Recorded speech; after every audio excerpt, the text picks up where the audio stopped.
Good evening. I think I'm live. Let me click over here and find out. Let's see.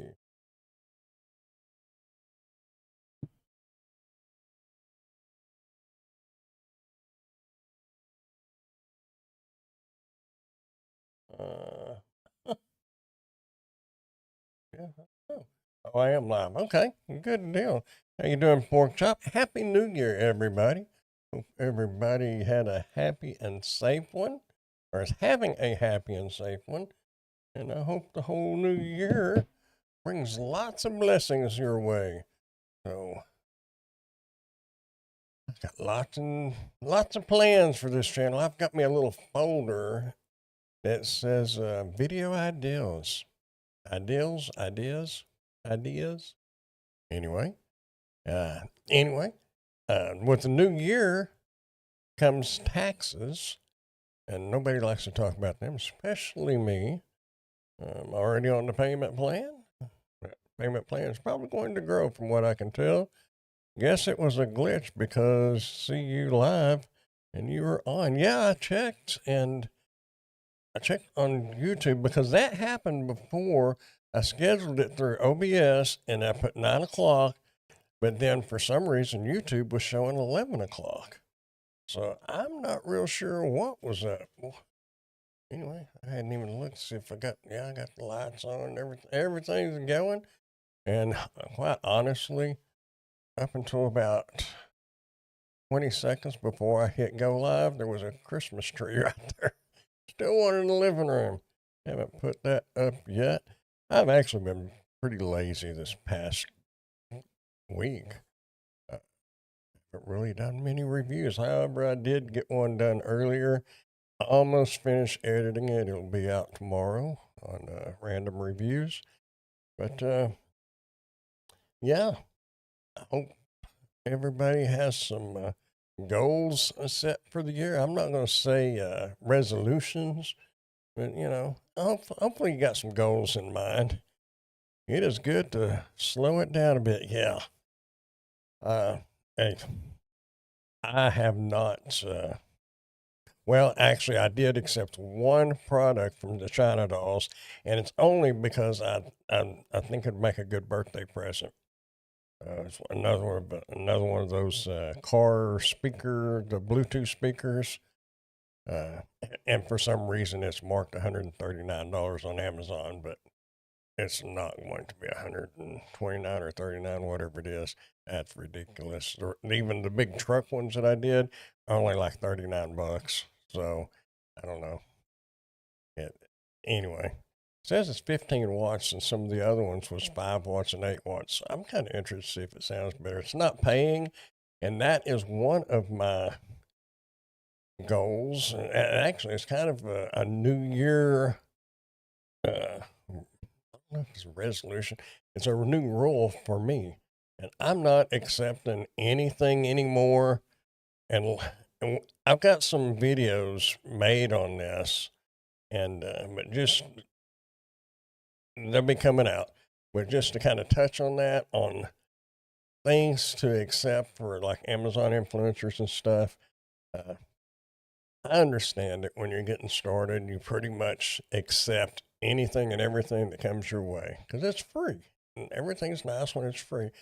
But at the same time, it doesn't matter if it's a $59 product and you're getting it for free,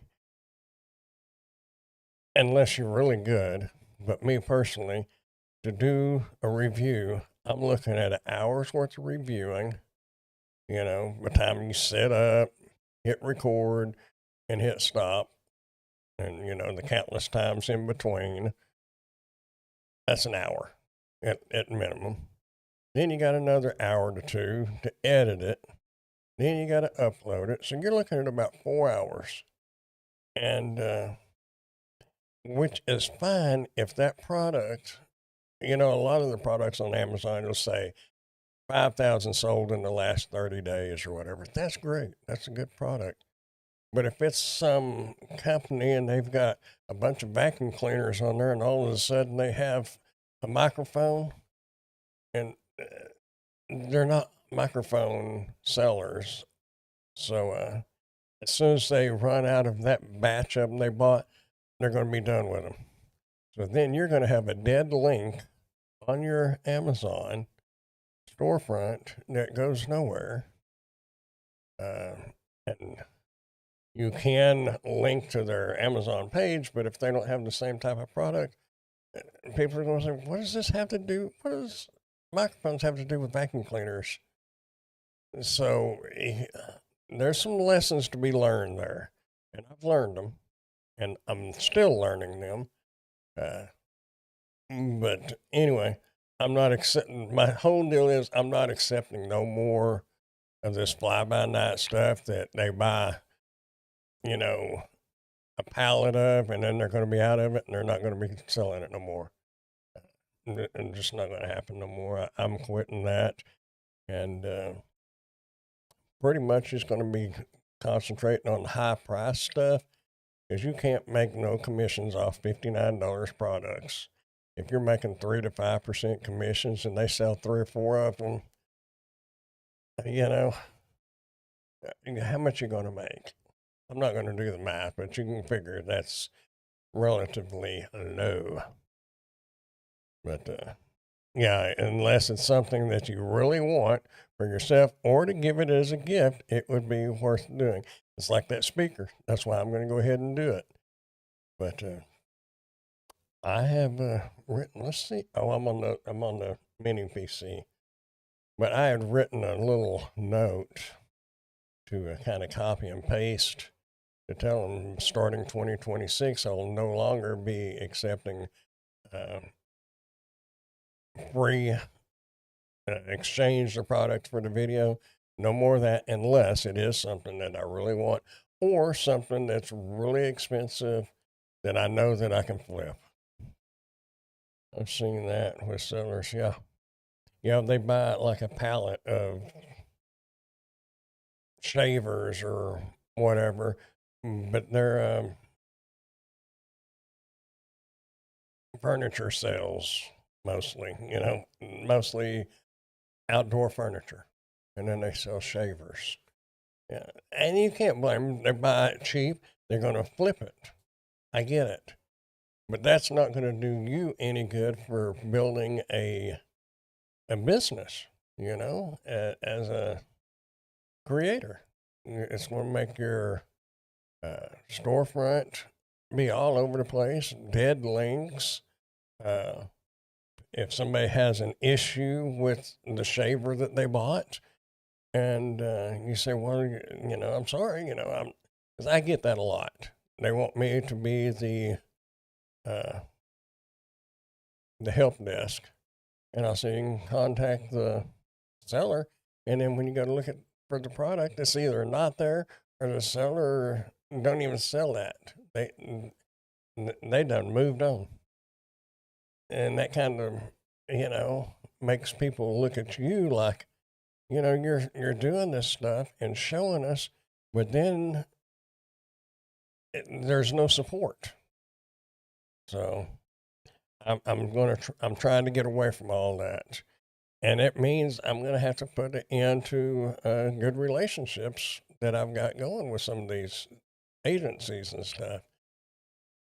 It's just the way it is, and I think that's the way to make some money. I've been watching some new people on Amazon or on YouTube that do Amazon, and that's what they do, and they're making 6 figures.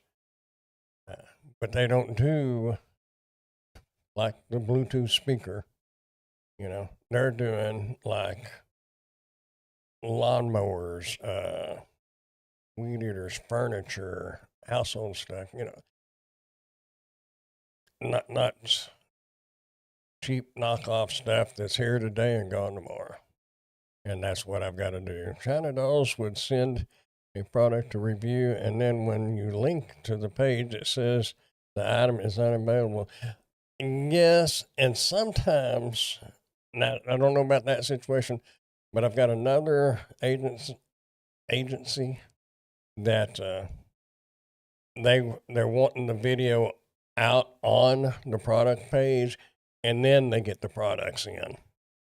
And they also inflate the price on that Amazon product page astronomically until they get the products in, because they're just trying to get it all set up and ready to roll. So that can change, because it could be, and then a lot of times, it's like you just said, they'll have the product when you made the video, you uploaded it, they had the product. A week later, it's no longer available. It's because they bought a pallet or whatever of that product and they flipped it. And then you've got a worthless video.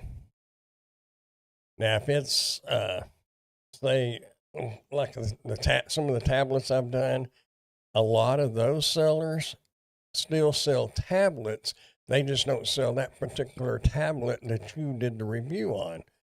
But, and I learned this one from you, Pork Chop, you can put the link into their Amazon store. So, I mean, you put the link to their product, but I also put a link to their Amazon store. So if you don't like that particular product, or if they're out of it, you can look at the other link, and both of them are affiliate links. So it's a good idea, and I've started doing that. Yeah, sending customers to a dead link is not good for your channel. No, it's not. It's really, really, really not. But yeah, that's some of the things that I'm going to be doing. And my mind's not fresh on it right now, because that was about 3 weeks ago that I was making those videos and basically not scripting, but like pages to kind of look at, some Word documents to kind of look at of strategies and things like that. So those will be coming out. The other day I kind of got on a tangent, or not a tangent. Yeah, I kind of went off on a tangent. That's right. On taxes. And actually, I have a series of videos that will be coming out starting Monday and Tuesday. And after that, it'll be that Friday, and then every Friday at 4 o'clock till like March. You look at my scheduled videos. Till March 6th. Be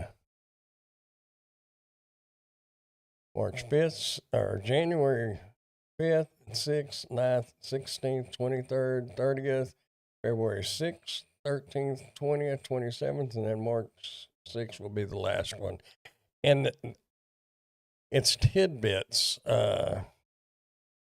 just in segments, but in the description, it will have a link to the next one. And it's not, it's a video, okay, but it's more of a document.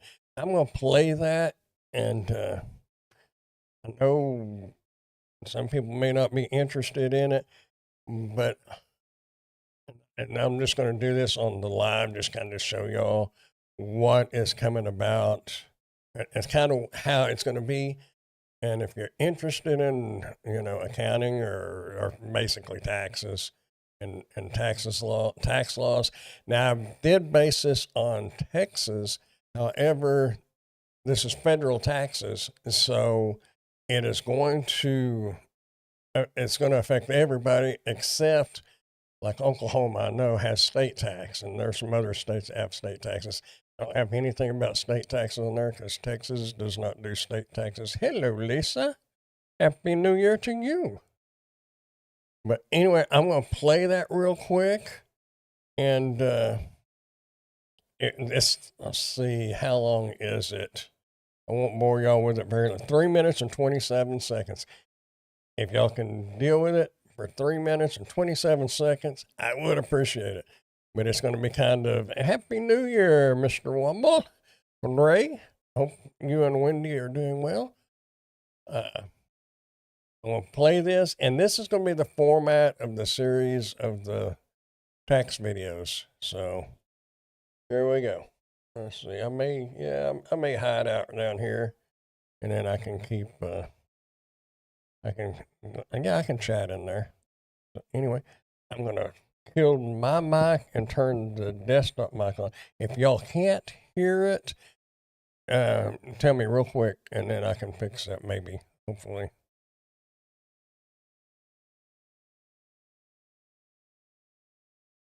Federal tax deductions for content creators, how this series works. This video serves as an introduction to a multi-part educational series covering federal tax deductions for self-employed content creators.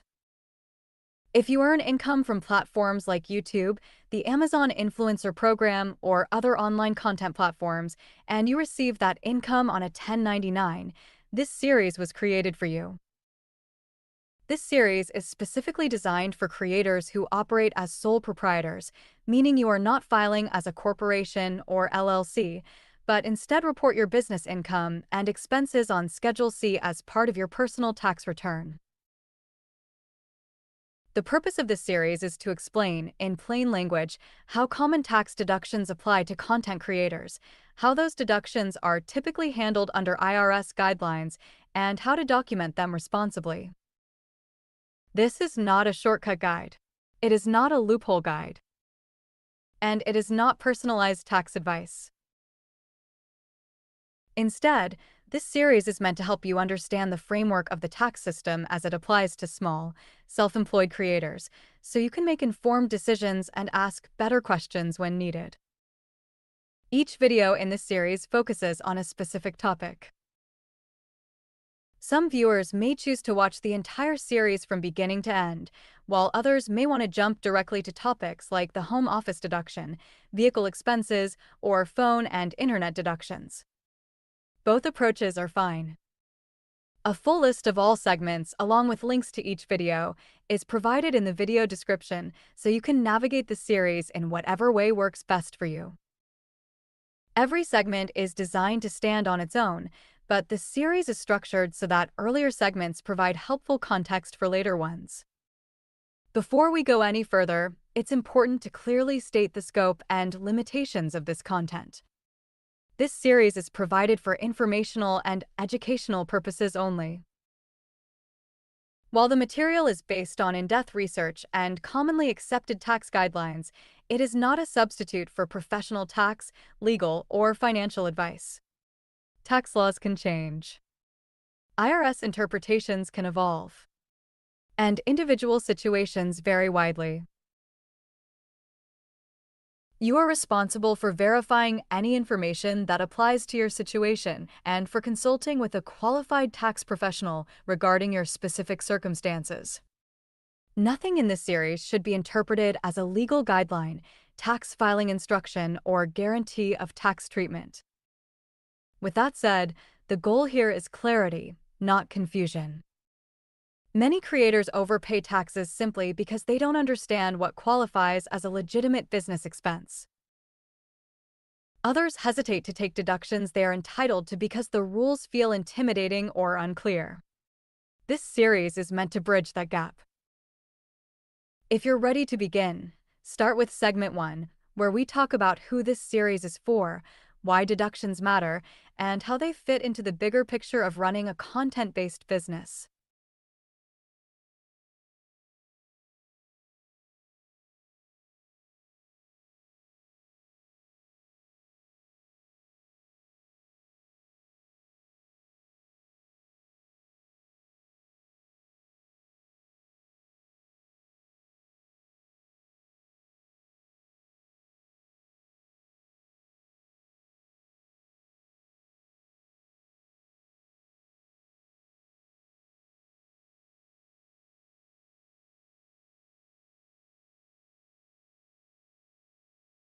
Did that say start with segment 1? And because I was listening to it, but it ended before it ended on my phone.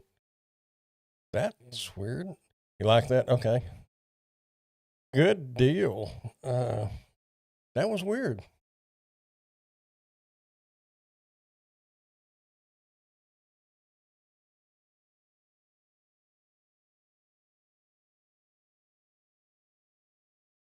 think it was just like an introduction of what. Yeah. And basically, that's all I wanted to show y'all is how it is going to be formatted. My daughter was texting me, asking me if I was sick. She apparently texted me at 8:03, but I just saw it when I picked up my phone. I wonder if you had an extra shelf. I don't know what kind of extra shelf she's wanting.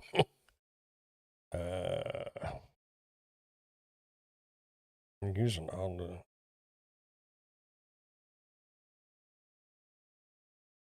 I'm just going to tell her to send me a picture. Give me a picture of what. Actually, I got a really nice one in.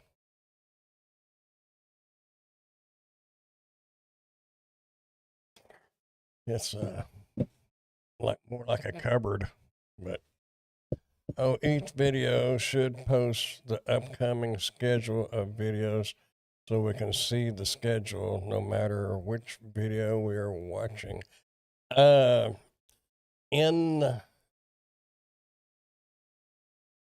y'all will know because I told you. But let me go into here. Basically, let's see. This is going to be in the description, and it will tell you the next video that's coming up next. And they'll all have links on them so you can jump around or go back or, after they're all released. And then you can go backwards and forwards and whatever.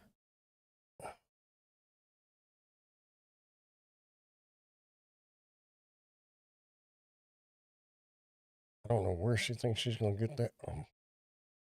22. Oh, it's a plastic one. What she's talking about, she's wanting.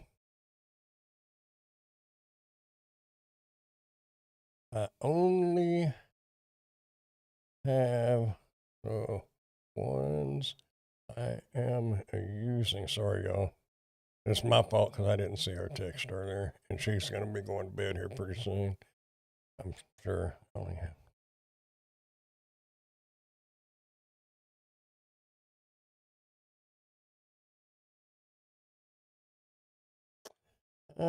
Can you put in your title video one on into so everyone will know this is a series for others?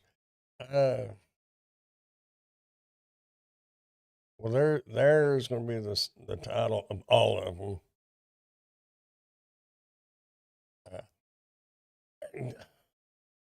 For SEO reasons, you have to be kind of careful how you do the titles. You can't just put numbers in there because it will rank low and it won't get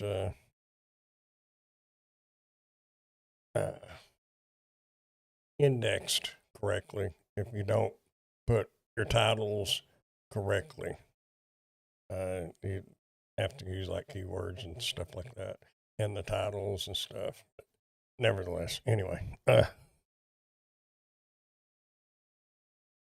using the same title for each video. Well, look right here, this very front part, that y'all can see that. That's the same on all of them, but it'll all be that behind that little line. They're all different. But when you look in the description, see that, see segment 1, 2, 3, home office deductions, vehicle deductions, mileage and logs, and that a lot of the gig workers, you guys all know this, but a lot of the gig workers that are new may not. So that one will help. Cell phone deductions, internet utilities, subscriptions, record keeping, and audit protection. But it's a pretty in-depth thing. And I made the video, and I was going to use that video, but it turned out to be like 58 minutes. And 58 minutes of listening to that lady talk and reading along is much more, too much information all at once. And I think this, I got it all broke down and created those. So that should be easier.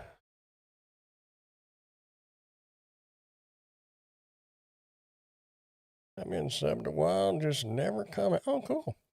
Welcome.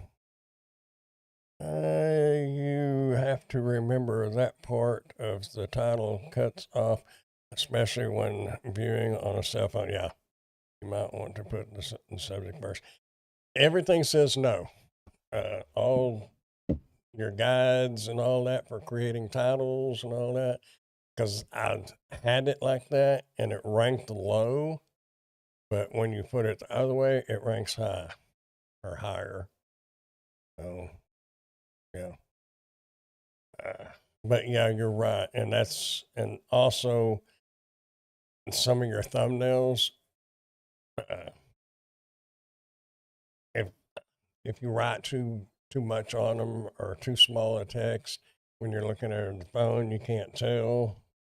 I used to be real bad about that, and my uh, CTR has gone up since I switched the style of thumbnails I'm doing. Uh-oh. For example, when looking on cell phone for the video, I don't see first live on 2026 for this video. Yeah, well, let's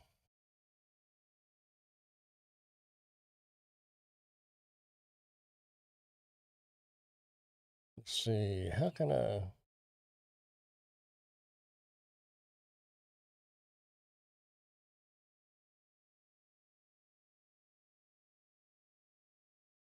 This is what I see on my cell phone.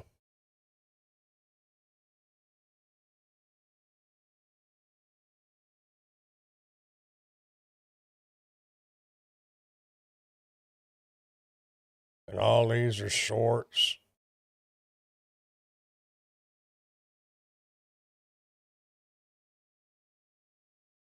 That's how it works on mine. Well, look at old Blake. Anyway, but I guess it just depends on if you're using the app or I don't know. I don't know. But I do know even in your descriptions, that's why I've started trying to put my links.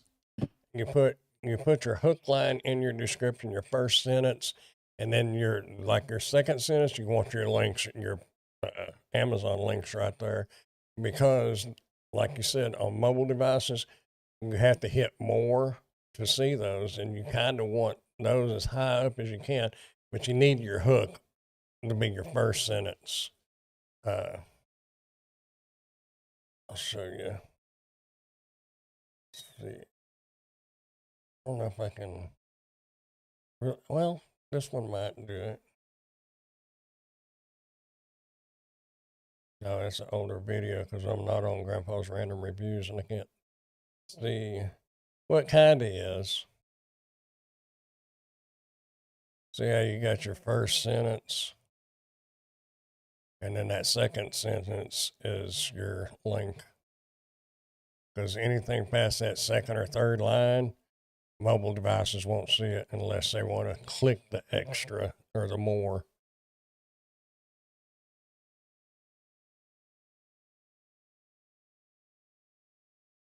Oh, unwatched.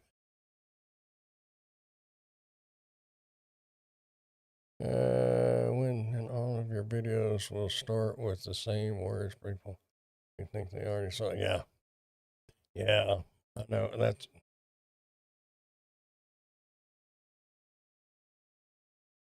I don't know. We'll see. We'll see how it goes. I don't know.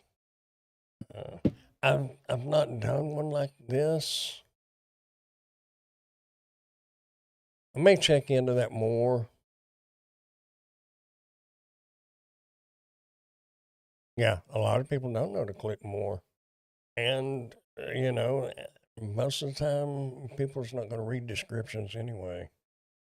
I'm bad about it. I don't go in and read the video description of stuff. I just want to watch the video. I don't care nothing about reading it. If I wanted to read, I would be in a book. But I've tried, I've discovered really the trick is to try to get indexed better, and for the algorithm, and you want your title to be what gets their attention. Used to, with what they call keyword stuffing, you'd want to put a bunch of keywords and stuff like that, search terms, in your title. But nowadays, since the spiders, well, crawlers that index everything, the algorithm basically, it's basically all the same stuff for the last 25 years. They've just reworded it and it works a little different. Because used to, it would index off of the title, but everything's gotten so smart now. You want that title to be what gets the attention, then leave your description to do the weightlifting for the keywords and search phrases and stuff like that. And I personally, I don't know about how this channel is going to wind up being yet. It's not really going to be search based like my reviews are. Like if you're doing product reviews, that's search based. There's no way around it. People look at their home feed and they see this tire inflator. They don't care nothing about that unless they're looking for a tire inflator. But on the flip side of that, if somebody's looking for a tire inflator, they're going to go up to the search, type in tire inflator, and that's going to pull out of the description, not off of the title. So, like that, the title for a tire inflator, how fast will it air up a car tire? That's going to get somebody's attention. But if you put the brand name of the air inflator and some specs in there or something in the title, nobody cares nothing about that. They want to know how fast does it air it up? That's going to be catchy. Just things I've learned. Anyway, that series is going to be like that, but I may check into those titles, and for that one, I don't really like the way that, because I flipped the title around because I wanted to see what the score ranking would be, and it ranked a lot lower when I flipped it around. But on the flip side, I don't know. It might be better because, and I'm afraid it's going to be like that. That if they see that title and they don't read the full title, then they're going to say, well, I've already seen that one. So I don't know. I'm going to check into that more. I've got till Monday for the first one. So that's how it is on eBay. You make the title for how people search. Yeah. YouTube, but eBay, they're looking for stuff like my product reviews and things like that. They're looking for stuff.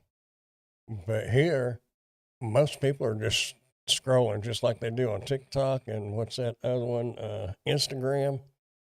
They're not really searching for stuff. Whereas like on eBay and places like that and Amazon and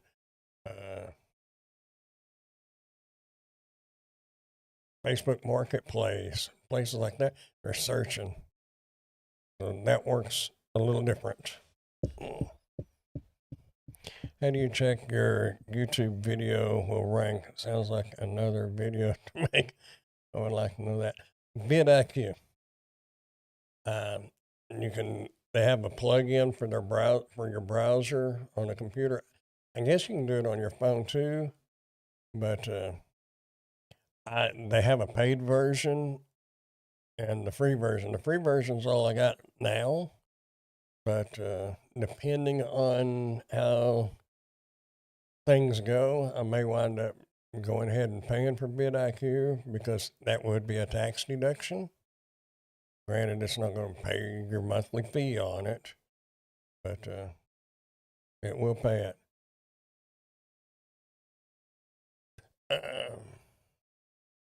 Yeah, you can just you can even Google it or just put it on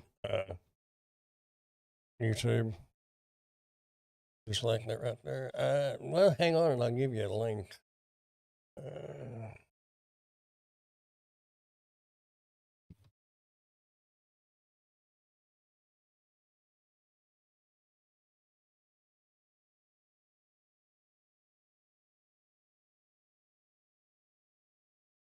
There you go. And like I said, I have the free version. It will help you rank your titles.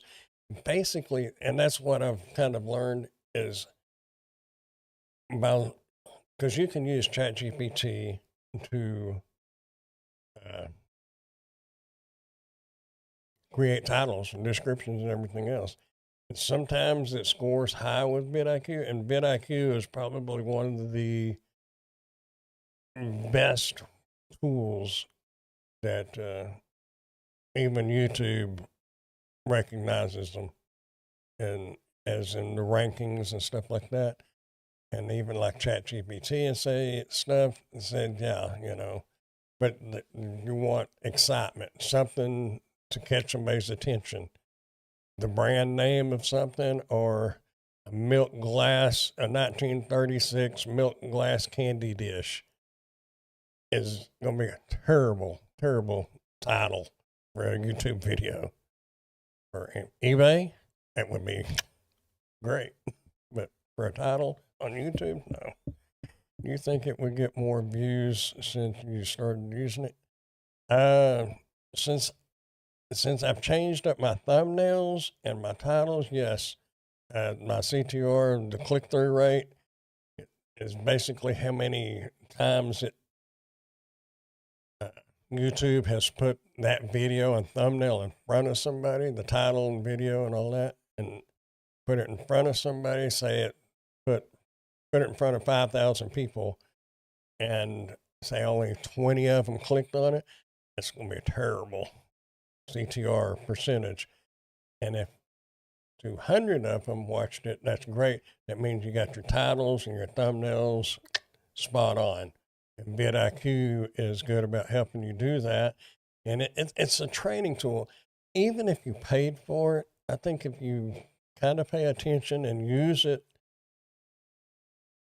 for a year or so, then it's going to start clicking. Hey, this works. You know, used to a lot of my review videos, if I was reviewing a phone, I would be going, and what do you see first? You know, are you looking at my phone or are you looking at my face? Nobody cares nothing about this. All they want is this. So it needs to be, you know, like something like that. I don't want to be the focus of attention. You want that. But you learn that, and vidIQ kind of helps you with that. And some of the gurus, Nick Nieman, he does, if you really want to learn more about it, he does a live stream every Saturday morning. Well, most every Saturday morning. I'm not real sure what time it starts. I think 9 a.m. our time. He's in Thailand, so it's nighttime there.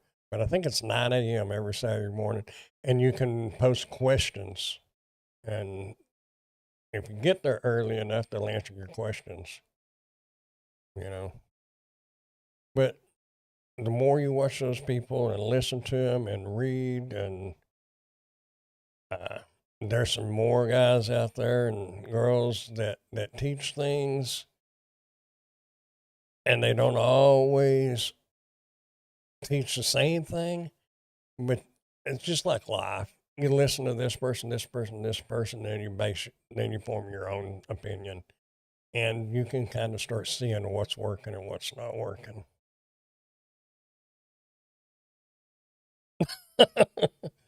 Oh well, thank you. Thank you. I did make another tool. If anybody's interested, I'll share it with them. It's not really. I mean, it's what I use. Let's see. It should be in this browser. Yeah, because I made this one last night since we're going into 2026. And this is how, now, some of y'all may keep your records like really detailed and everything. But to me, this is what I use. Uh, I kind of modified this new one because this is the old one. Basically, you can kind of tell, like that one, you can tell it's paying $15 to do it, special notes and stuff like that. But on the new one, I made it to where you can do the checkbox and you can just do that. The calendar pops up and you can put the date you completed it. The reason why I put the Amazon approved is because you may upload it to YouTube and Amazon, but YouTube is going to be as soon as you release it. I mean, that one's up to you, but Amazon, it could be up to 24 to 48 hours.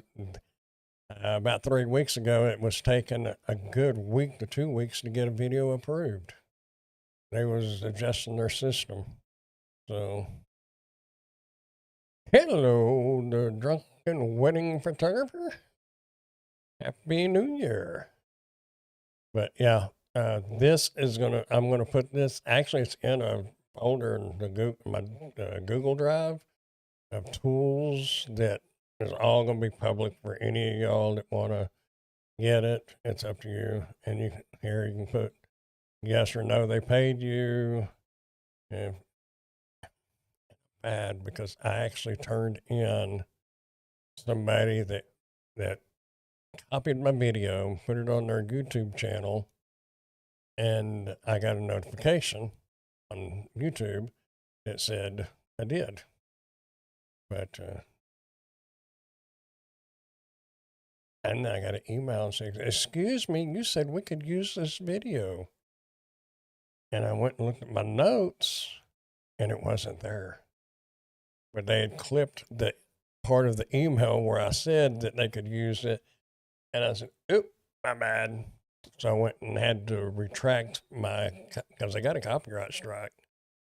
But I had to go back and remove it. There was a business page for that monitor that I did the video on a couple of weeks ago, 3 weeks ago. And they've got like 17 subscribers, and that's why I said I don't care. Now I have learned, because I went back and forth with emails with another company a few days or 2 weeks ago, a week and a half ago. And because I kind of let ChatGPT guide me on that. And it kept saying, don't give in, stick with it. And it turned out it was right. I wound up making $125. Whereas I would have probably just got the product and that's it. I wound up making $50 just for letting them put it on their Facebook and TikTok. And I'd already made the video. So $75 to make the video and then $50 just to give them permission. And there's an honest company. And that's the kind of companies I want to work for because they could easily put it on that kind of media, and I'd have never known. YouTube, you can see if anybody's copied your stuff. If anybody doesn't know how to do that, I will show you real quick. Go to manage videos, make sure there's nothing. Yeah, there's nothing there. Well, let's do that. right over here, content detection, right there. Click on that.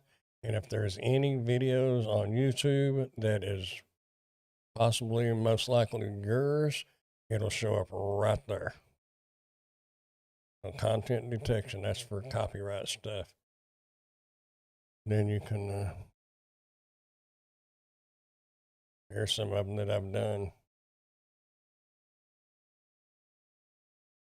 Some of these people tried to copy my stuff and put it on their YouTube channels, and they got copyright strikes.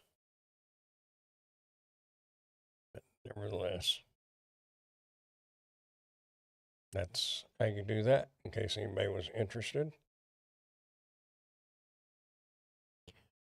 Well, I guess Lisa and Ray and everybody kind of bailed. Big hangnail.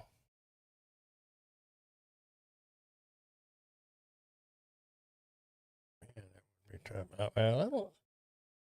Ingrown toenails is what I had issues with. I used to, when I was little, my big toe, I would get them on my big toe, wound up getting it cut. Had to go to the doctor and get it cut.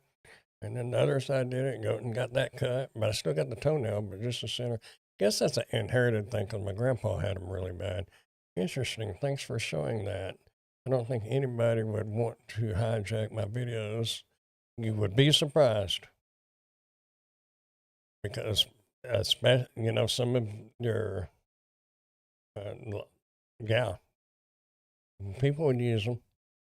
And they'd be making the money because they put their affiliate link on your work. So just every once in a while, check that.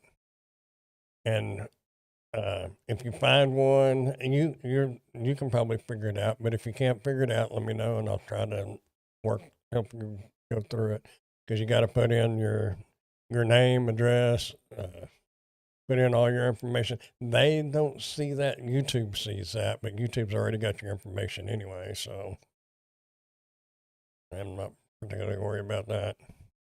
Did you just contact them and say, take it down? There is a contact.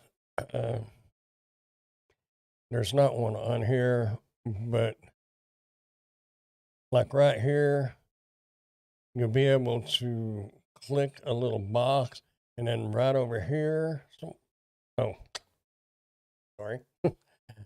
But like right here, there'll be like a little box right here. You can click on that, and then you can click on request removal, and then you can send them an email. You can send that YouTube channel an email and say, hey, you need to take it down. But I'm not dealing with all that. I just let YouTube take care of it, and they have to take it down immediately. And they will possibly receive a copyright strike. And 3 strikes, and you're out. So most of these sellers and places don't want to take that chance. Granted, if you did get a channel banned, technically you could probably make a new channel, new emails, do all that. But if you, like my little switch down here is Test Smart. If they have a YouTube channel, Test Smart, they don't want to have to make a new channel and all that because that's their brand name in there. That's like a website address, basically. So, yeah. But you kind of, like a few years ago, I had videoed the Christmas lights here in Wichita Falls. They have them, Burns Fantasy of Lights, in front of the college over there. But I'd videoed a bunch of that and put it on, I think it was on Dirty Shoes Adventures. There was a preacher in Tennessee or Kentucky somewhere that had lived here at one time, and he put it on his church's YouTube channel, and I left that one alone. not only because it was a church, but because I wasn't making anything off of it. And some of the stuff that I videoed, I don't care if somebody uses it, especially like on the Dirty Shoes Adventurers and stuff like that. And if people enjoy it and they want to share it, go for it. But if it's like review stuff that I'm making money on, that's a little different. And if they wanted to use part of it, all I got to do is ask. And there's a if people are nice to me and just ask me, most of the time, especially if they're just wanting to cut a clip out of it, I don't care. You know, I'm not that anal. I can be, but I'm not. Did you just call? No, I just checked. Nothing to see here. Well, it can happen. Next time I get one, I'll do a screen recording, and that actually would probably be a good little short video to put on here on this channel. You know, because that's basically what this channel is going to be. Just hanging out, talking about life experiences, talking about doing YouTube, Amazon, just the general helping. You know, if people have questions, I'd really love to get some questions. I can't look at them on this computer, but I've got. Well, I mentioned it earlier. I've got a folder with video ideas. But if people had questions, that would be great because that's what I'd like to base it off of is somebody ask a question and say, hey, that was a good question. Giggity, howdy. Long time no see. Hope you're doing well. Hope you had a happy and safe New Year. Yes, because I bet a lot of people did not know to check that. Yeah, there is the possibility, but yeah, that I will do a screen recording. It consists of, well, I'll have to blur some of it out because you do put your real email address on, or real address on there, your real phone number, your email address, all your personal information will be on that form. But I can blur it out, but you can tell what it is. Yeah. Probably 1 minute video, but I'm not going to make it like a vertical. I've got to do a review on a tester, circuit tester that you can. Really kind of cool. You can plug in the one part into an outlet, and then you can go to your breaker box, and take this wand and go down your breakers, and it'll light up when it gets to that breaker that's your module is plugged into the plug. I think all that's making sense. Anyway, that video I got to make vertical. Not looking forward to that. Plus, I got to go take the mobility scooter and do a vertical video on that, but they want me to ride it through a store or probably Emily, so I'll probably get her to ride it through a store so I can video. I don't know. Kind of hard to hold the camera and video yourself riding a scooter. YouTube doesn't have all my contact info because I am not monetized yet. Okay.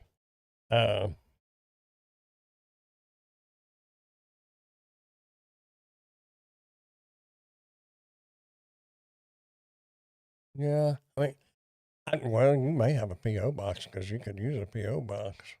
I don't know, but I don't. Some of the bigger places like YouTube, I don't care if they have my physical address. You know, I'm not going to put it out there for everybody on YouTube to see. I don't need some weirdos. But the majority of the people that come to this channel, I don't care if they know exactly where I live. And the majority of y'all already know where I live because of the return address on packages that got sent in the past. If I answer the door naked, that's your fault for just showing up. Call ahead. I'm going to show y'all something.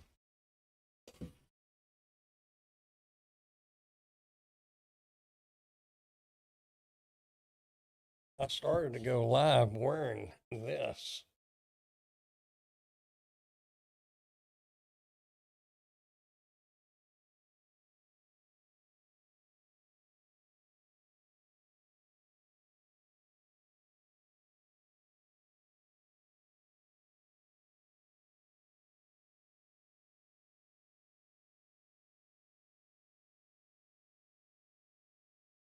Because it is warm. I like it. It might look a little dorky, but you know what? I'll be warm and dorky. I started to wear that on the live tonight, and I thought, I wanna if I can make it land on the bench. Or on the, nope, it hit the floor. I can't leave it in the floor.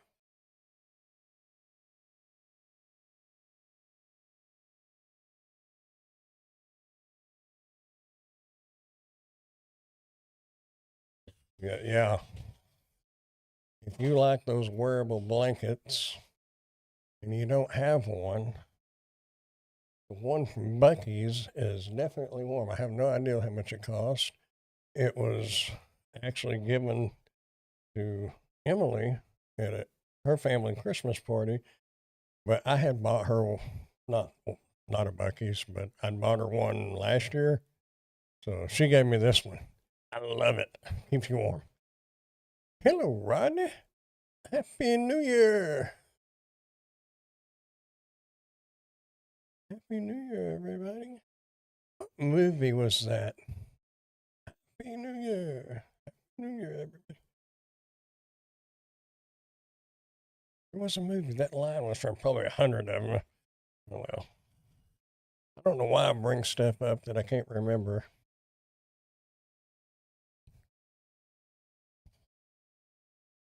Anyway, that is kind of the plans that I have for the channel, that series for the tax stuff.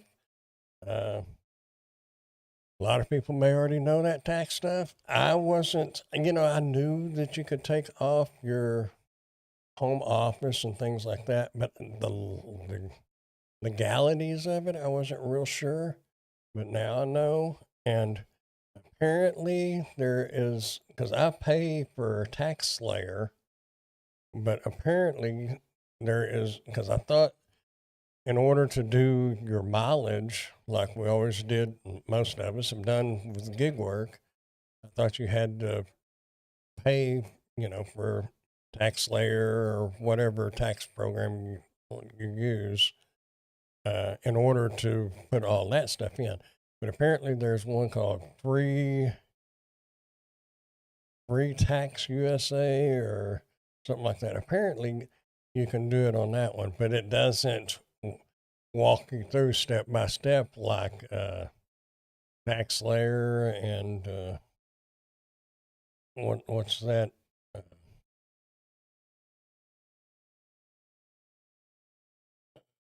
Something books. Anyway, some of them other tax programs where they walk you through everything. But according to ChatGPT, it said if I go that route, then all I got to do is put the question in ChatGPT and it'll break it down how to answer that question.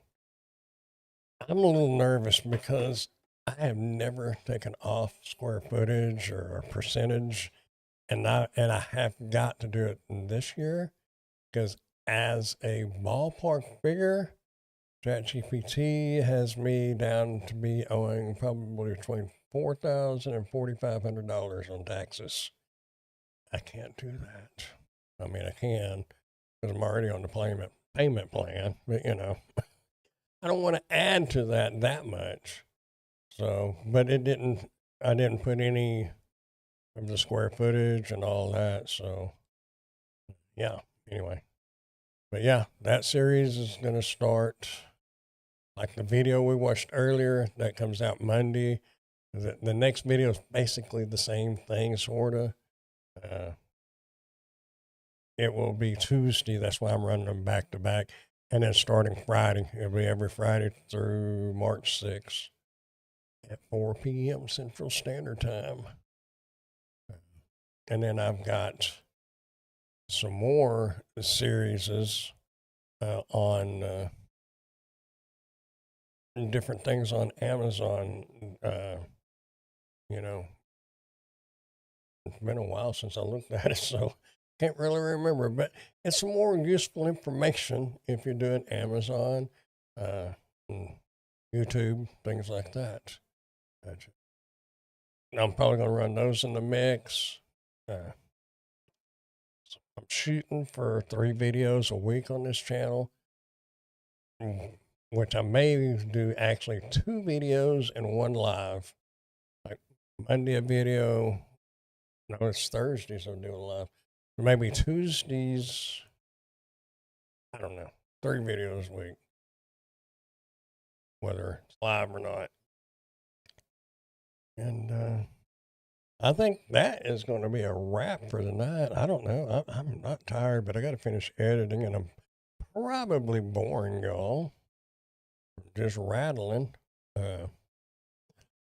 I started to get on and do a live stream last night on Grandpa's Random Reviews, but I wasn't sure if anybody was around. So I watched a couple of movies, and then Bonanza, and then watched the fireworks in my security camera. I think the guy across the street was shooting off a few right at midnight, because you could hear them for about a minute, and then it got quiet, and then there was just one every once in a while. But I didn't go anywhere, sit right here, mind my own business. I even had a bottle of whiskey in there. Been in there since I moved in here. I actually had it at the apartment. I think that's when I got it. So it's probably 3 years old, and it's got about this much missing out of it. I'm a heavy drinker. That's me. Yep. But yeah, you never know. You might get a sore throat and you need a little hot whiskey and honey. So, or at least a hot whiskey. Nevertheless, I got lucky this time. Knock on wood. My mom's sick. Emily's sick. People have been around been sick. So far, I haven't gotten sick. But I did get the flu shot and a pneumonia shot. So maybe that helped. Plus, I take a boatload of vitamins. I took a multivitamin that had potassium in it, and then my blood work said my potassium was a little low, so I take a potassium supplement, vitamin, whatever, and magnesium and iron, and trying to turn into Iron Man. That's it. I don't know. Apparently it helped, either between the shots or the vitamins or something, because it ain't from healthy eating. I can guarantee you that one. My battery's about to go dead. Plug that in. Voila, just like that.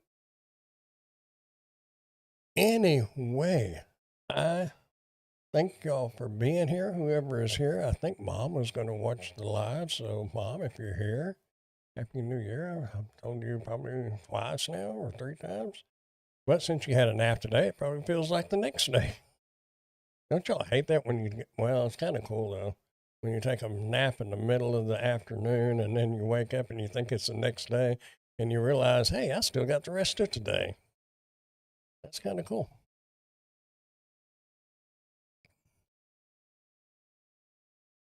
Well, hello. Welcome back, Ray.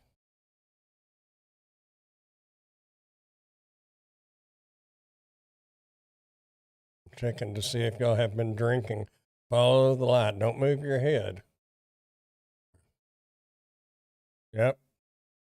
Ray, we're watching you, buddy. You've been sipping the bottle, I bet. I don't know. Hello, Caleb. Happy New Year. You're an hour late. I was thinking about getting off of here, but I don't know. I'm really not tired. I have to finish editing that one video, but I was supposed to have done that video within 7 days after receiving it. It did not happen because I got it in December 18th.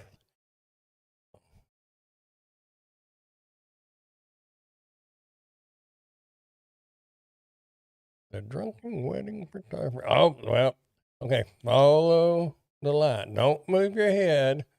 Yep, yep. Uh-oh. Well, it would make a drunk feel drunk if they was watching the light and all of a sudden the light just went off. Uh-oh. Lights out. That's when you know you've had too much to drink. But, yep. The tax stuff is coming up, that series, starting Monday. Running to March 6th. I think it was March 6th. Tips on Amazon and YouTube, stuff like that, and just chilling and talking about life. And it really, if anybody has any questions, like Porkchop mentioned the content detection on YouTube. Next time I get somebody tries to copy a video, I'll do a screen recording. But if anybody has any questions or anything, I can either just answer the question or make a video out of that question. Depends on what the question is and how much I know about it. But you know, there's some of that is intriguing. So whether I know about it or not, I may want to do some deep research on it. And if you've used ChatGPT any, if you just use even the text box and write stuff in, it will just scrape the surface. You have to go in there and set it to do deep research. And that's where I got all the tax stuff, is it did deep research, not just what it just finds. It takes it a lot longer. But I also pay for ChatGPT. You would be thinking I'm the one who's been drinking it. The only thing I've had is some tea with not enough caffeine in it. But yeah. Do you think it's worth the sub? Do you think it's worth the sub? If you're talking about subscribing to the channel, it depends. If you want to start a YouTube channel, of course, all you got to do is text me. Yeah. I think it's worth subscribing to the channel if that's what you're talking about. Subscribing to ChatGPT. If you just are using it to just do basic research occasionally, then no. But I use ChatGPT every day because it helps me create my titles, descriptions, keywords / search terms. ChatGPT is not real good at doing images. Gemini is the Google one is a lot better at the images. But as far as the deep research and stuff like that, ChatGPT is still number one. And if you're going to use it to do deep researches and deep dives on stuff, yes. Well, I'm on the mini PC. I'm paying. If you look up ChatGPT, there's tiers that you pay, and I can't honestly remember how much I pay. I think I want to say $10 a month. But if you do some deep research, it's worth it because it will go deeper. And on the free version, you only get so many credits, and then you have to wait, and then it slows way down. And that's another thing about ChatGPT. If you get a long chat session going, we're talking a lot, it starts slowing down. So if you want to ask it,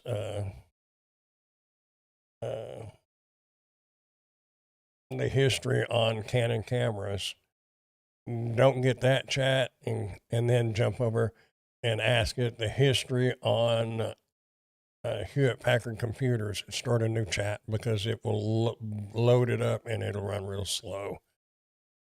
I use it when I'm bored. I'm just tired of you've used all your free 5.0 message. Yep.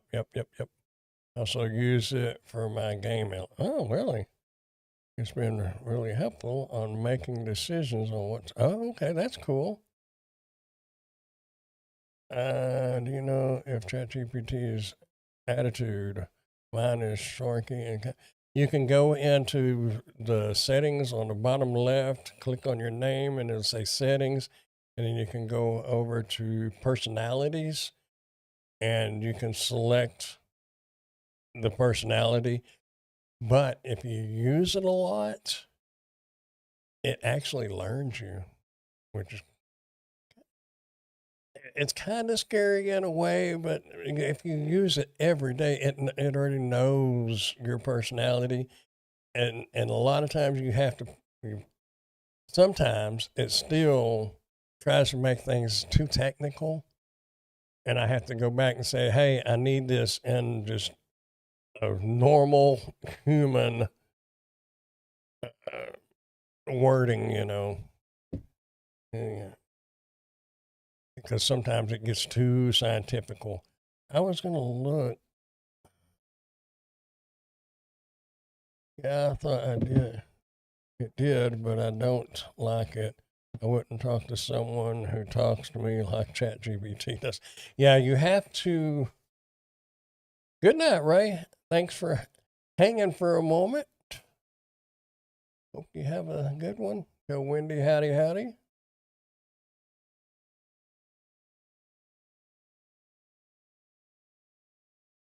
I wonder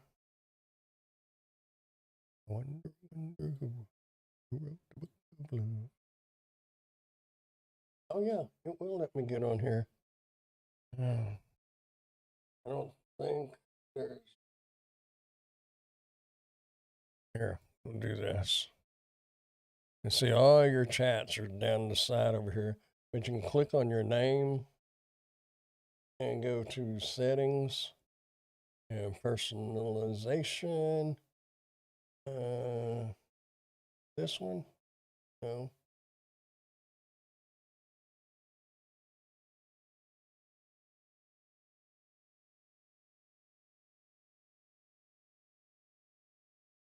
There you go. Well, I mean, anyway, you can click on this stuff and change it.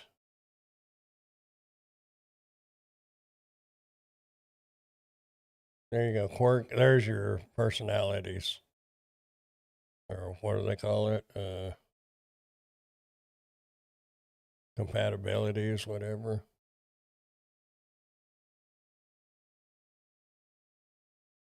This one was definitely not going to be me. And this one, and you have to tell it to don't just agree with me, but to be nice. Tell me straight up. If I'm wrong, tell me I'm wrong, and tell me the right way. I had to kind of get ChatGPT to do that because if you ask it a question and you think it might be wrong, then you tell it that it might be wrong, and then say, "Oh, you're right. We didn't think about it that way." And then you can reword that question, ask them again, and it'll revert back. So you have to tell it, don't just basically don't be a yes man. Don't agree with me just because that's what I'm thinking. Because that's why I'm on here. I'm on here to learn.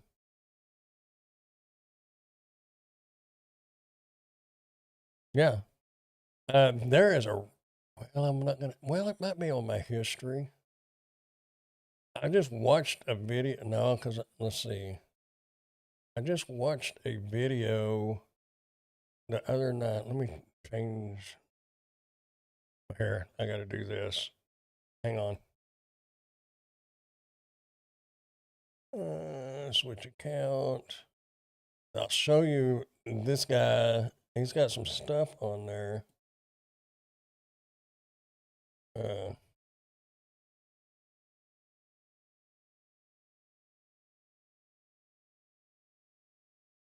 I kind of got in on watching some music stuff last night.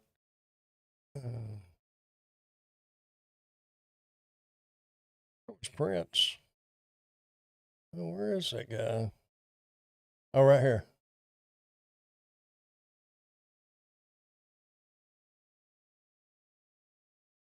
I'll do this. This guy goes into a lot of things I don't do and don't use, but if you're new to ChatGPT, it's kind of cool. It'll tell you some stuff. I tried to watch Las Vegas, but I guess I was an hour late because they were cleaning up when I put it on the live from New York City.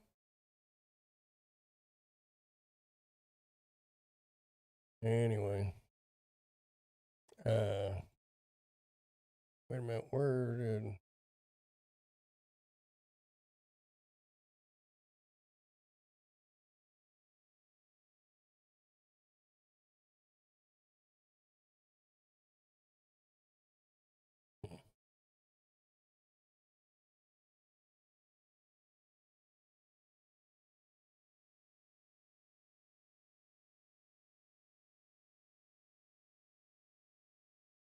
Maybe I pay $20 a month. Yeah, because I play the plus. So I guess I pay $20 a month. You were 3 hours late.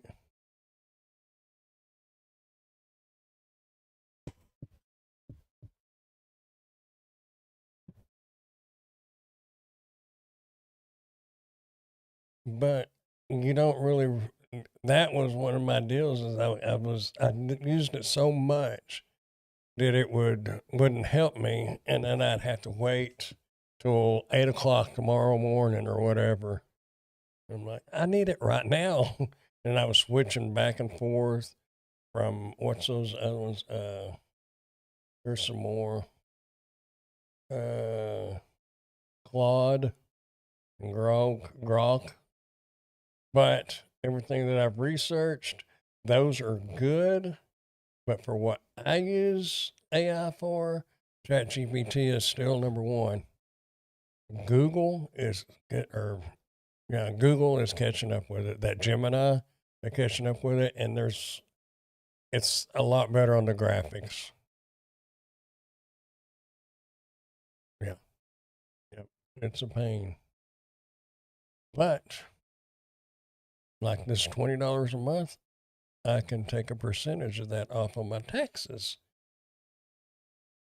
which I will be doing. I'm just going to have, I don't know, because I don't get receipts or anything. So the only thing I know to do is to go into my bank account and filter and try to find where they subtracted it.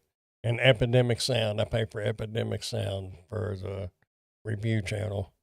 I can deduct those. So I gotta find some deductions. Or next time you visit me, it'll be in Huntsville State Prison. I don't know. I guess that'd be a federal prison, wouldn't it? I think there's one right over in Oklahoma. It's supposed to be nice. I don't think they're going to put me in prison over it, but yeah, honestly, Wikipedia and a quarter to flip could probably substitute ChatGPT for me. Yeah, I mean, if you're just researching stuff, yeah, but if you're like me, I use it to help me get the titles and the descriptions and stuff like that. But then when I put the titles in my videos, when I'm uploading them, then vidIQ ranks those titles, and then I can use what vidIQ, and it don't give me all of them. It'll give you hints on, or give you video title ideas and what they're scoring, but it'll only do it so much because I don't pay for vidIQ. But I may start paying for it and eventually, but not there yet. Yes, make your paper trail. Yeah. I assume you ended up at Allred. Well, see, Allred, I think, is Allred federal or is it state? I don't know. Because if the IRS put you in prison, it would be federal. And federal is what, from what my understanding is, if you got to go to prison, federal is where you want to be because they get all the good stuff. And state is too much like the state hospital. And I work there. I don't want nothing to do with that. Why aren't you taking 100% deduction on of this 20 a month? Oh, I ain't done nothing yet on it. I just got to find. Oh well, I was just saying I'm gonna have to find because I don't know. I don't keep up with when I started subscribing to it. I know I should. I'll probably get better in time, but just like Epidemic Sound, I've been paying for them for 7 or 8 months. I don't know. So I'm going to have to find that in my bank account where they subtract it, and ChatGPT where they subtract it. I don't know, and I'll just have to do it. I think that's the only two things I pay for. Either way, I'd at least come visit once. Okay. I just tell them I want to go to Utah, federal prison in Utah. They probably have one around Salt Lake somewhere. I don't know. Did you get confirmation email when you signed up? I have no idea. I don't even honestly know. I think I signed up with Grandpa's Random Reviews. I've got like 4 emails, and I don't know. I can't remember which ones I use for what. And the prison here is called Purgatory. Well, I'm having to find tax deductions because it's going to be a lot. Because before I had all the mileage from doing Spark and all those.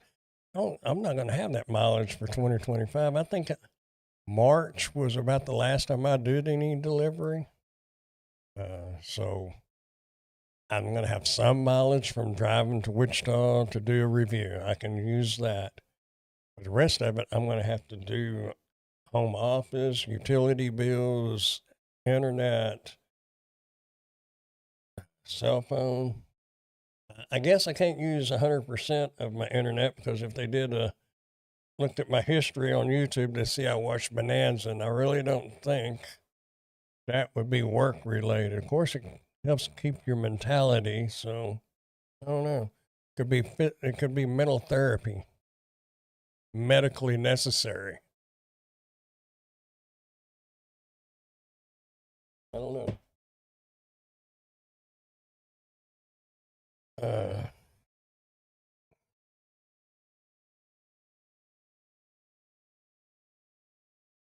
This is where it helps me.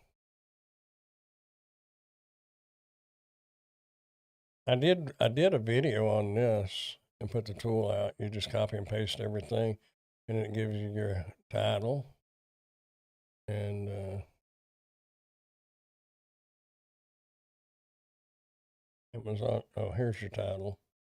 Amazon title, affiliate links. This vacuum cleaner is in Canada and the UK. And your description, playlist, keywords, and then your pinned comment.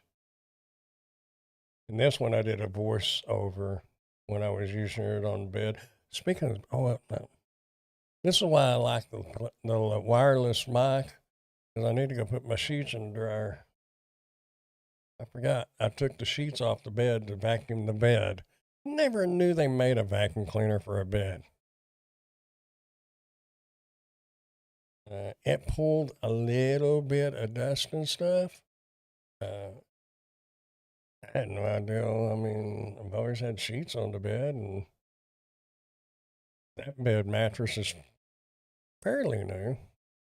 I think, I don't know, 3 or 4 years old, I guess, now that I stop and think about it. No, probably 3 years old, because when I moved away from somewhere, I had to get a new mattress. I claim my internet. Yeah, I can do your internet, cell phone. Uh, I'm I'm seriously considering doing 70% on my cell phone. I don't use my cell phone for I don't know. I might ought to do 50-50. And I looked up chat. I said it also includes the cable TV. I don't have cable TV. Like I told her earlier in the research to know what was relevant. I meant, uh, I almost went and bought a new cell phone on the 30th because I need one. And I could use that. What are like $1,200 for a tax deduction? But when it all, according to everything that I put in Chat GPT and everything, you would get 800 and something dollars that was taxable. But anyway, it broke down to where it would only amount to about $220 that I would get credit for. And my phone bill is $59 a month now. But the problem with this phone is, especially, apparently Samsung did a update about a month ago, and they screwed the camera up. But anyway, the camera was starting to get bad anyway, and now it has a hard time finding focus. And I use it to take thumbnail pictures, and occasionally video on. So it is necessary. Hey, did I tell you I finally got a real monitor? Oh, cool. That is cool. What kind of monitor did you get? I guess I could close that out, couldn't I? Figure the percentage part YouTube you need it for WhatsApp for your channel. Well, I've mostly used them on the computer. You still have it on Walmart Spark. Your personal is probably very, yeah, my personal is very little on the phone. I play no games, very, very few phone calls, very, very little text. Some LG something, didn't realize 27 was that big. Yeah. These are, I think they're 27s. But that was one of them was a review one, so it was free. I bought the ASUS, but it's not a gaming monitor, so it wasn't near as expensive as those because of the refresh rate. I think it's 60 hertz, whereas in the gaming one you need like 120 or up for your refresh rates. But I do have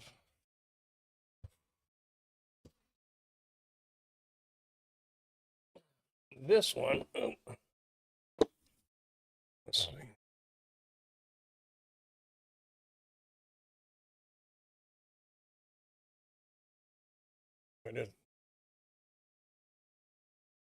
But I'm going to try. I got to order a mini HDMI to mini HDMI, and I'm going to put it on a holder and put it on my camera tripod here. That way, when I'm several feet away from the camera, I don't have to use this little bitty thing. That you can't see that when you get 8 to 10 foot away from it. I can't see if it's cutting off the top of my head. All of that has to do with my vision, but the LGs are good, I think. Yeah, my monitor is only 180. My laptop is 240. You can definitely tell the difference. Oh, well, this monitor would drive you nuts then because I think it's 60 hertz. All right, Pork Chop, have a good one, and we'll catch you next time. I'll keep an eye out to see if I get any copyright stuff, and I'll do a screen recording. Then that way you'll know what to do if you get it.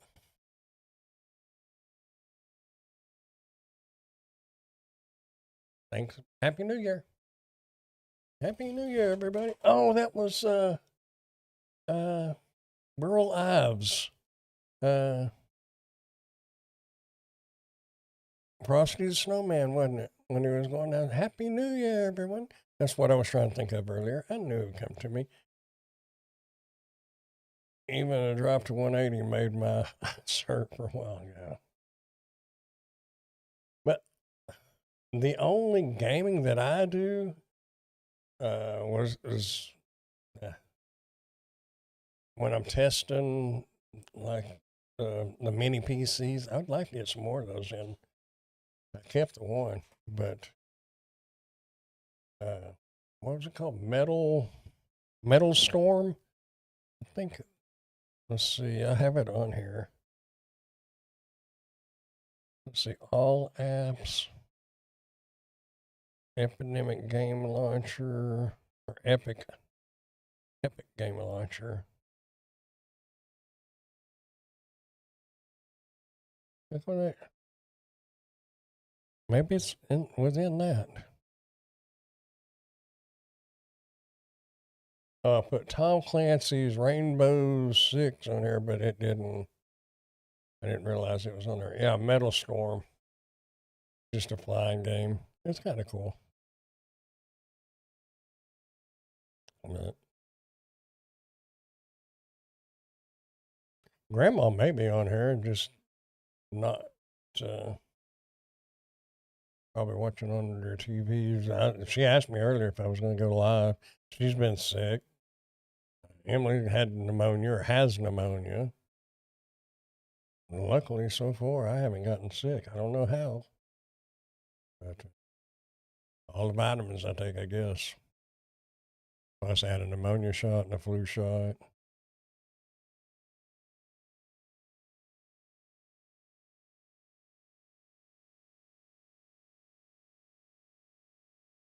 But I hope y'all had a good Christmas. And I never knew, I guess, everything. I'm back. Would you be interested in doing a how-to for vidIQ? I don't honestly know much about vidIQ other than when I put my title on YouTube, how it shows up. I mean, I can find you the information though, and I can help with what I know. I can do a screen recording on that. Yeah, because there wouldn't be. Yeah, I can do. Yeah, on what little I know. I don't know a whole lot. It goes really deep, but yeah, when you really, if you plug it, I don't know if you're using a laptop or a computer, do the vidIQ plugin for that browser, and when you go into the YouTube Studio to upload your video, and you put your title in there, up there in the title box, it will give it a ranking, and as long as it's green, you're fine. And it sometimes will give you suggestions, but it's kind of like ChatGPT. After you've used it so much, it won't give you those suggestions anymore. You have to pay for it. And I haven't bitten the bullet on that one yet.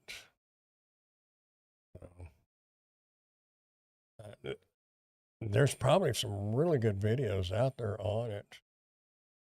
Because, I mean, it's a really good tool to help you learn how to get your thumbnails right, your titles right, and things like that. But most of that stuff is based on, they're not search heavy because everybody's saying, they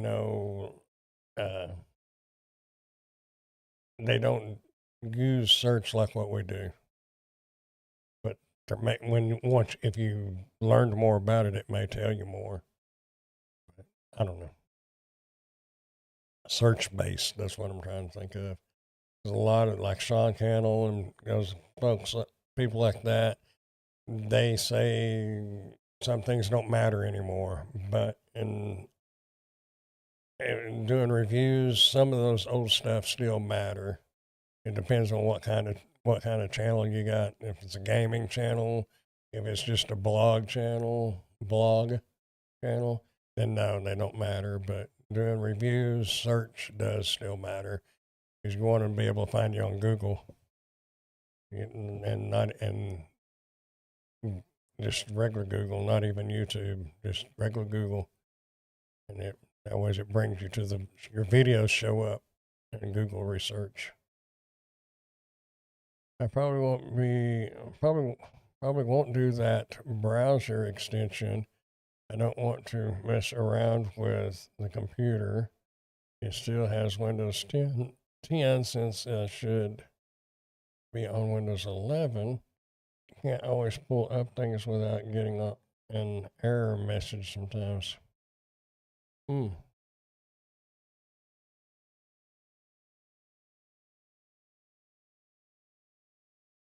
If you're running Windows 10, it ought to handle 11. Shouldn't be any problem.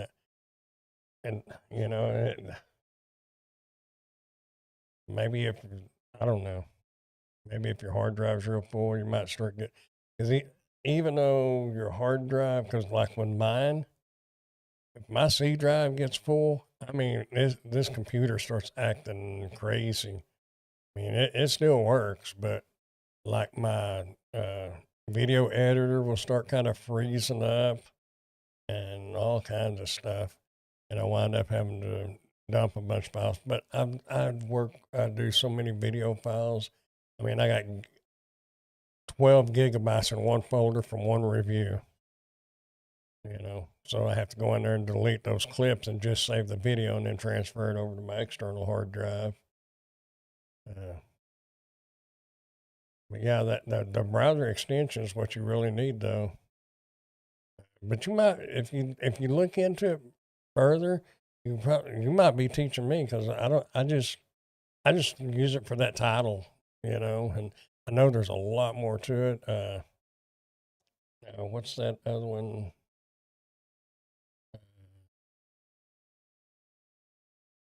There's another tool that a lot of people use, and what is that?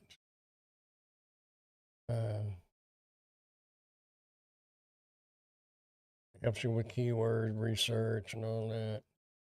TubeBuddy, but I don't use TubeBuddy. They had a lot of free stuff on it, and then they started charging for it. It was real good on keyword research, but then they started charging for it, and then it gives you pop-ups, and unless you pay for it. And I don't know. I like vidIQ better, I think. I have my computer working well in case I make an eBay sale.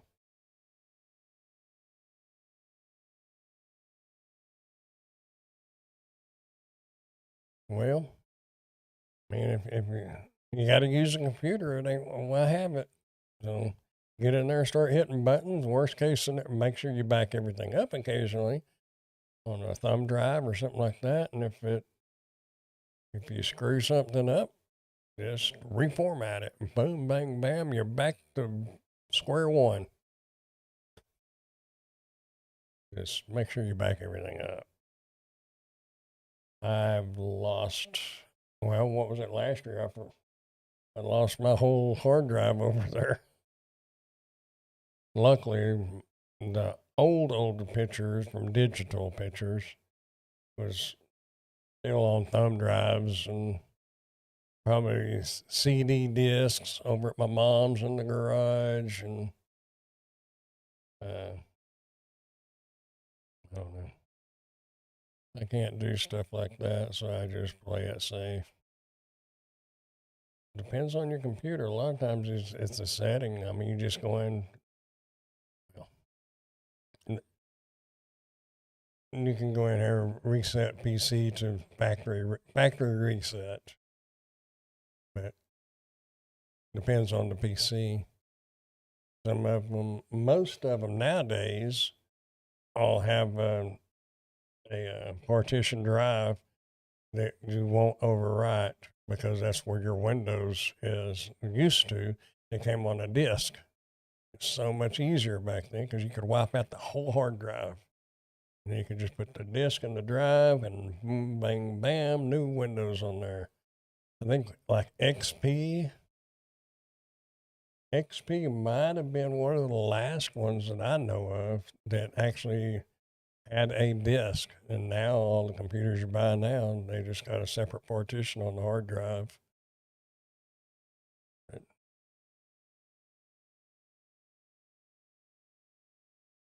Caleb's kind of a guru on that nowadays, but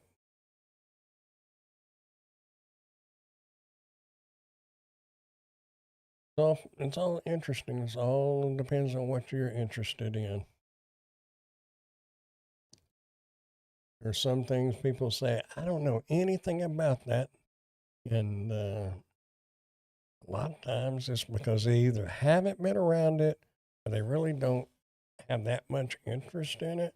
But if you got an interest in it, just like I was saying earlier, the milk glass candy dish, I don't have that much interest in it. But you take somebody else that's interested in those antiques and stuff, and they can tell you all about it. Oh gosh, maybe 10 years ago. The basics are the same.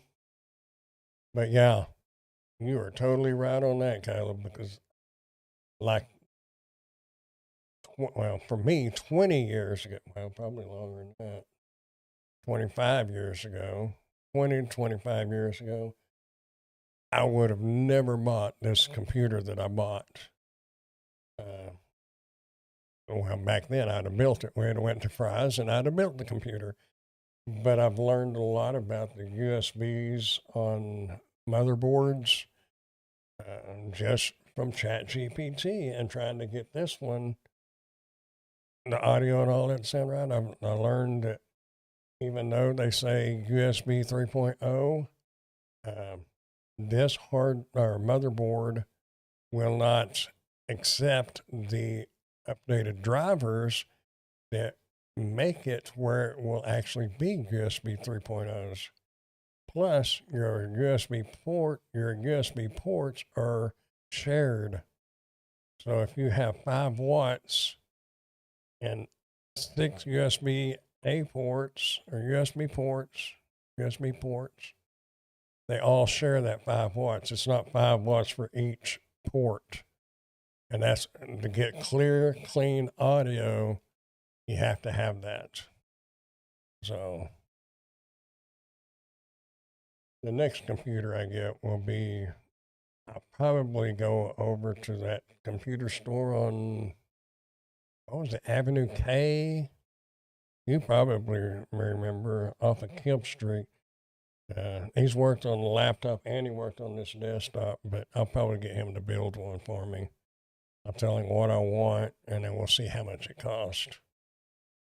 If I could get one built for $1,000 or less, you know, because this one was $1,200 or $1,300 maybe. But you can probably build one and about half the price than what those high-end gaming machines are.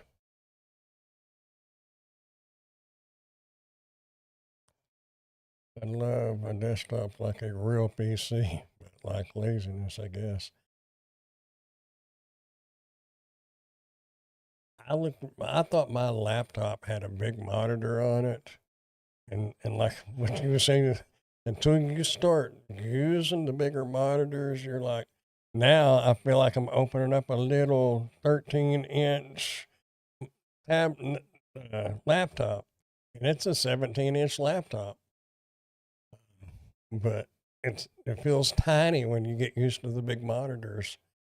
I wouldn't mind having one of them curved monitors, you know, but I don't know.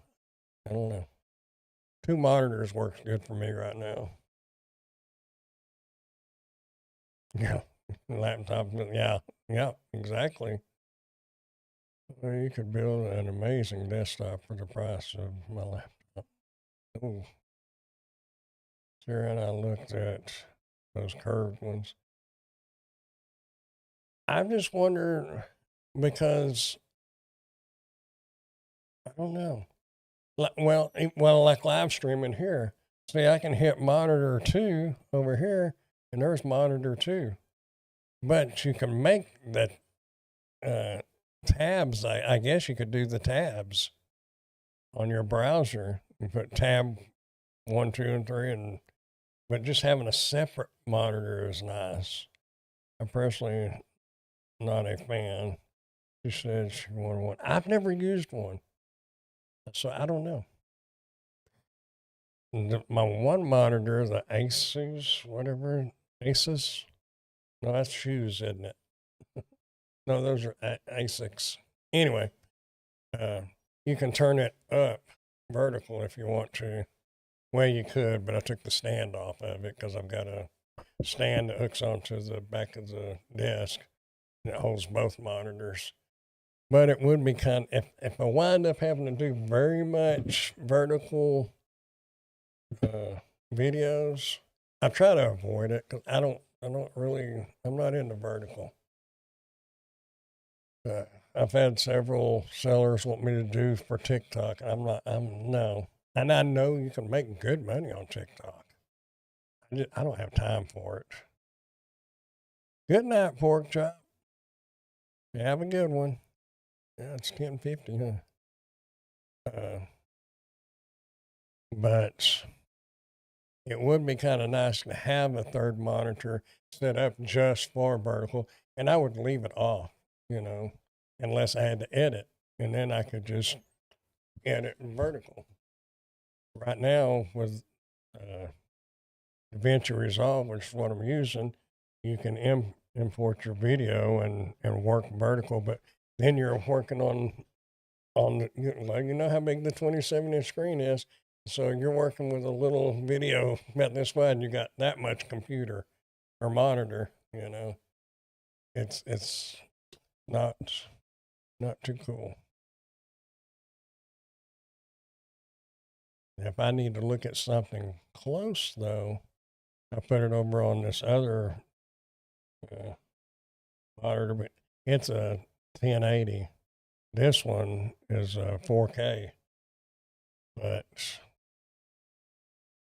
everything's so much smaller. It's sharper and cleaner, but when you're trying to read something or something, you either have to magnify it or it's just easier if I have to read something to pop it over here. Like the chat on here, it's not too bad because I've got it moved over. But before, when I was using like a StreamYard doing live streams, I could open up YouTube over on the other monitor and I could see the chat because on StreamYard, the chat was so little on this 4K monitor. But I don't know. I'm fairly happy with this system I got. I tell you what, I do have if it still works, and if you want it, if y'all come in March, over in Grandma's garage, there is, I don't know if you remember it or not, but I had a surround sound for a computer. I think it's got the sub, and I think four speakers. If they're still good, they've been in her garage for I don't know how long. It's got 4 speakers and a sub, but you can have it if you want it. You never should kill you. Yeah, yeah. If it's still good, I don't know.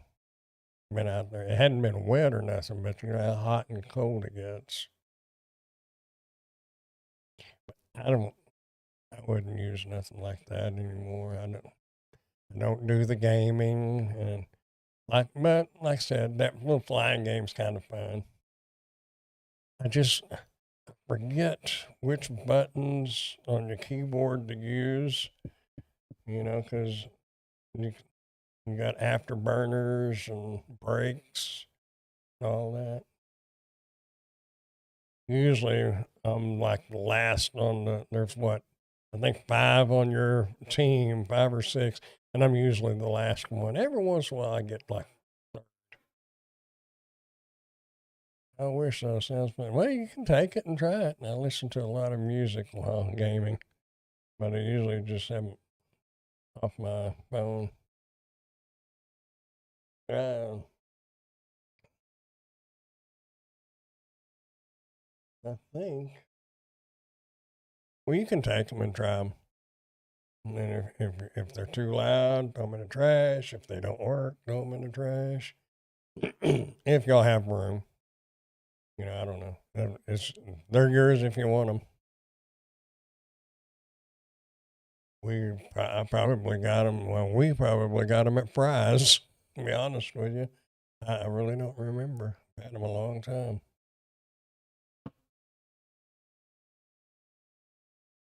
I did get my stereo that I have in the living room doesn't have Bluetooth on it. But a while back, I did a review on a little transmitter that you can make like your older TVs or my stereo in there.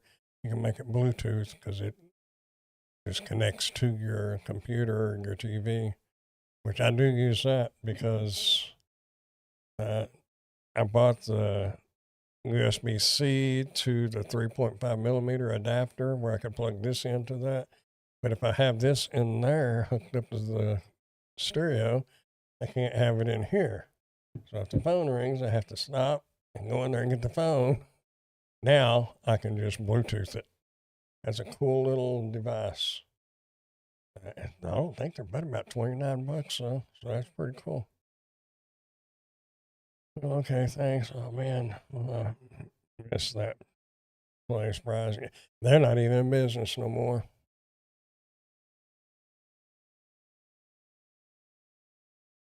Any ideas on cord management?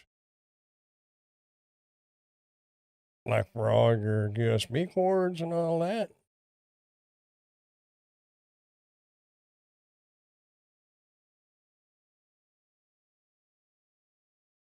I don't know exactly what you're asking, but I got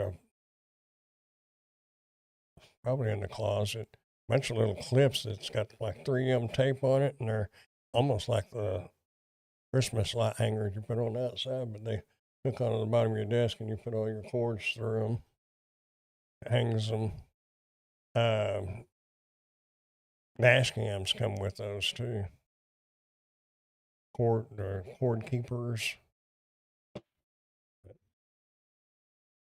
If you could see underneath this computer or desk, there's cords everywhere. My problem is I don't have enough AC outlets in here.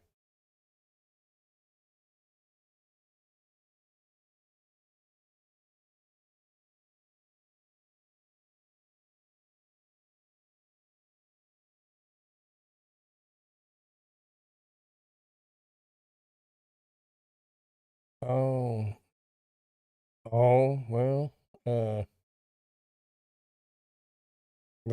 problem with the power cords is they're heavy, so you have to have some good ones.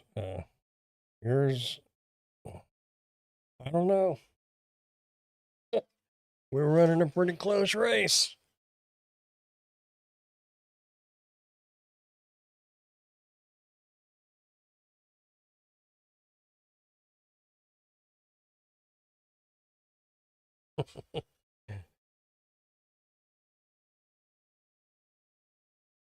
That the whole saying, like father, like son. Well, this is one of them that I think is going to fit.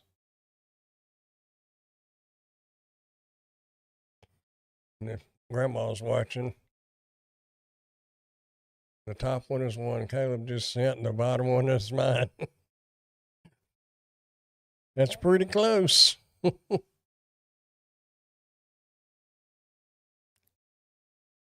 I've tried to tie some of mine up with twisties to get them up out of the way. But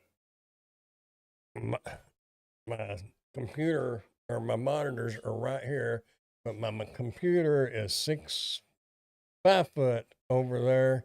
So the cords run from the wall right here all the way over there.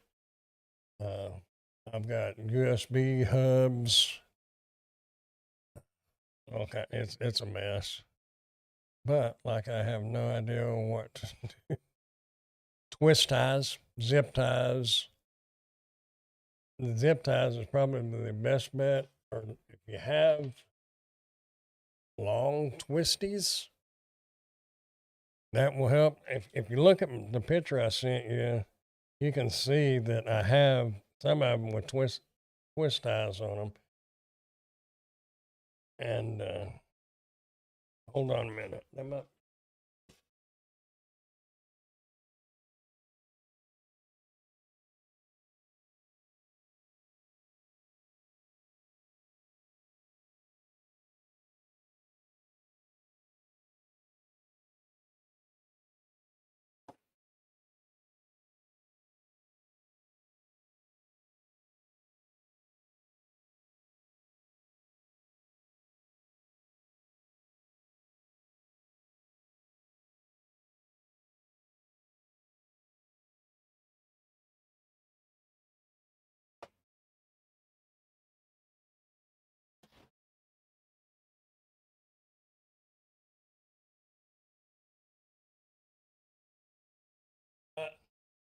I don't know. They're like little flat clips, and they're basically like that right there. Only this part has like 3M tape, and it's got like a notch right here. You can slide the cord up in it right there. Now power cords doesn't do very well, but like USB cords, it'll hold them up pretty good.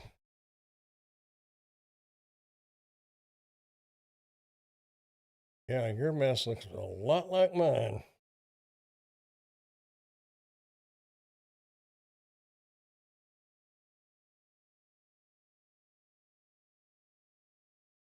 Uh,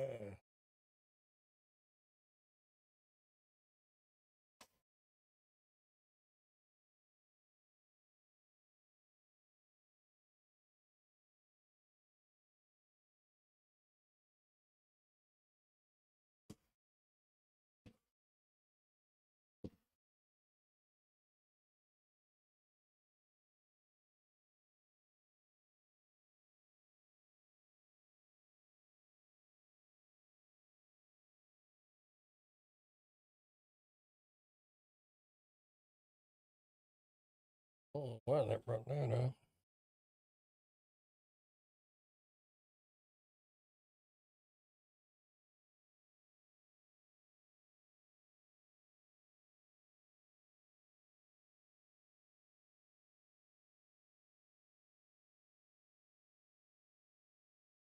Yeah, if you look at that picture, you can kind of tell what I'm talking about, the distance between the monitors and where the desktop is. Is you know, it's not that far, but when you start running cords, USB cords, power cords, you got power strips plugged into power strips. That's another thing. It's not probably the safest thing to do, but you might could have one cord running across from your outlet to a power strip and then another power strip plugged into that one rather than about 6 different cords running across there. Oh.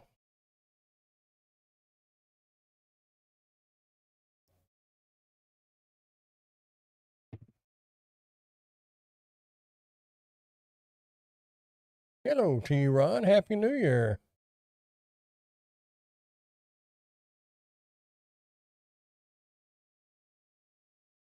Advancing. Oh,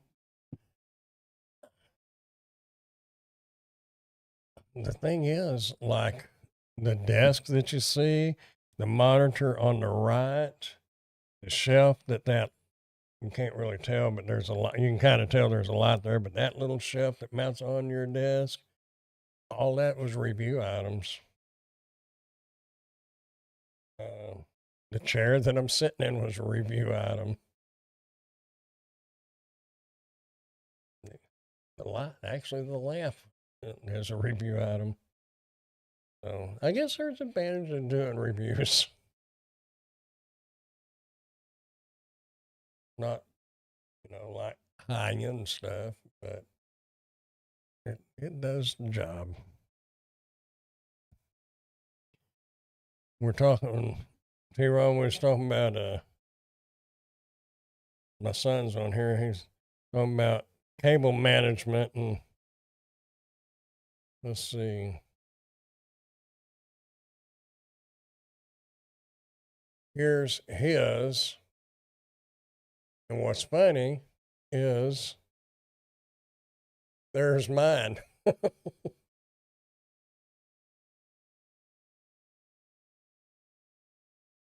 A lot alike there in my little setup. But man, I desperately need a chair. Just been looking for one I love. I've got another chair. Well, you probably have seen it. It has it's what I recommend. I do not recommend leather chairs, but it's one with the netting. I've got it in the storage room in there right now, but I had to quit sitting in it because the back of my legs, where your knee bends, started hurting all the time.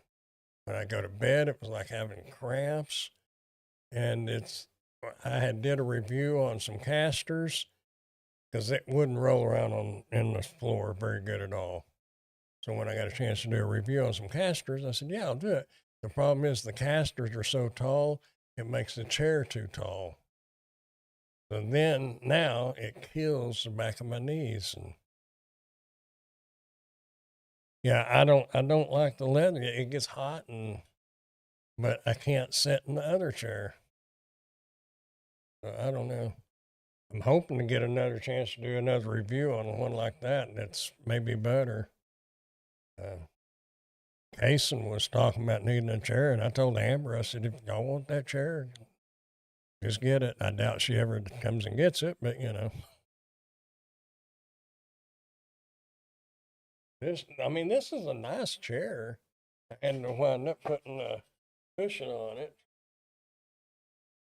I don't know, cushion there, but you don't get those other kinds airflow. Uh, they're maybe not as cushiony, but you get some airflow, and you don't get sweaty or nothing like that. So I recommend them a lot more.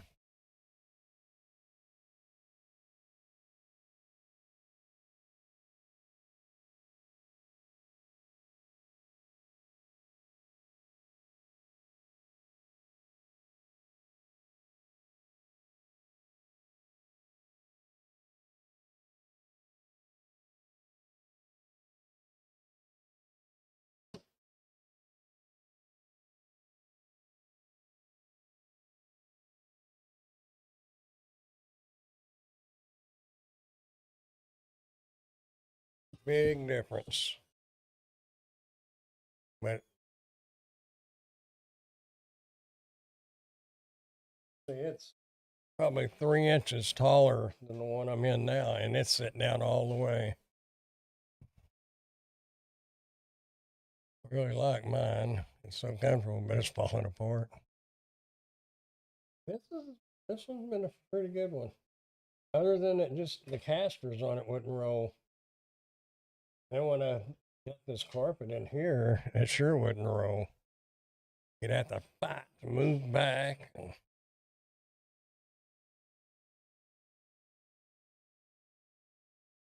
It needs short casters on it. But like I said, maybe I'll get a chance to do a review on another chair, and it'll have better casters, and it'll be like that one. I thought I had a deal worked out. Of course, New Year's and Christmas hit. And I'd been talking to a seller, and they have a lot of furniture and stuff on their Amazon page. It's not an agency, it's a seller.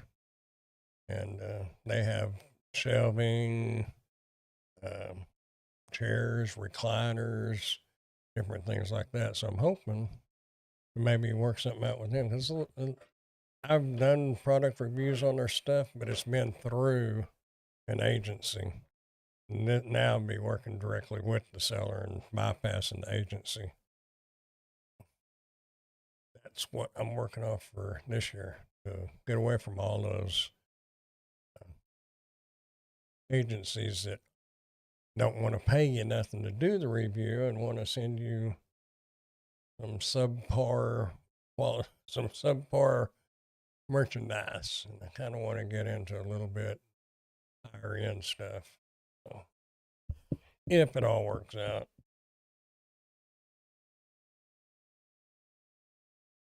But even those agencies, every once in a while, send something good. That chair, this leather chair, both of those are review items.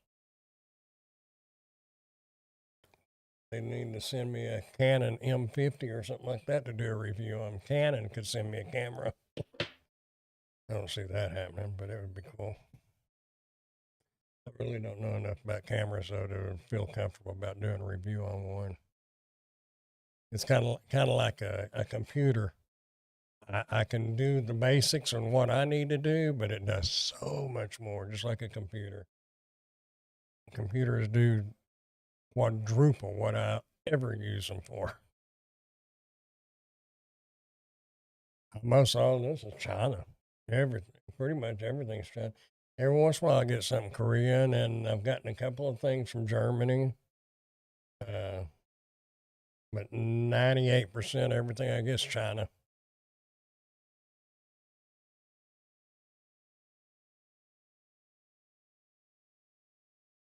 You know, and what's funny is there's a man and his son that come to the flea market, and they say, "We'd rather buy your stuff than buy that cheap Chinese scrap." And I'm like, okay.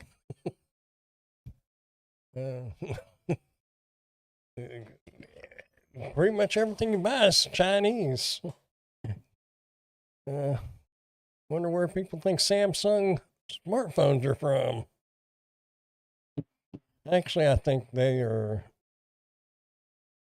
either Korean or Vietnamese. I can't remember, but they're not made in America. Very, very few things are made in America. A lot of stuff is assembled in America, but the parts are all.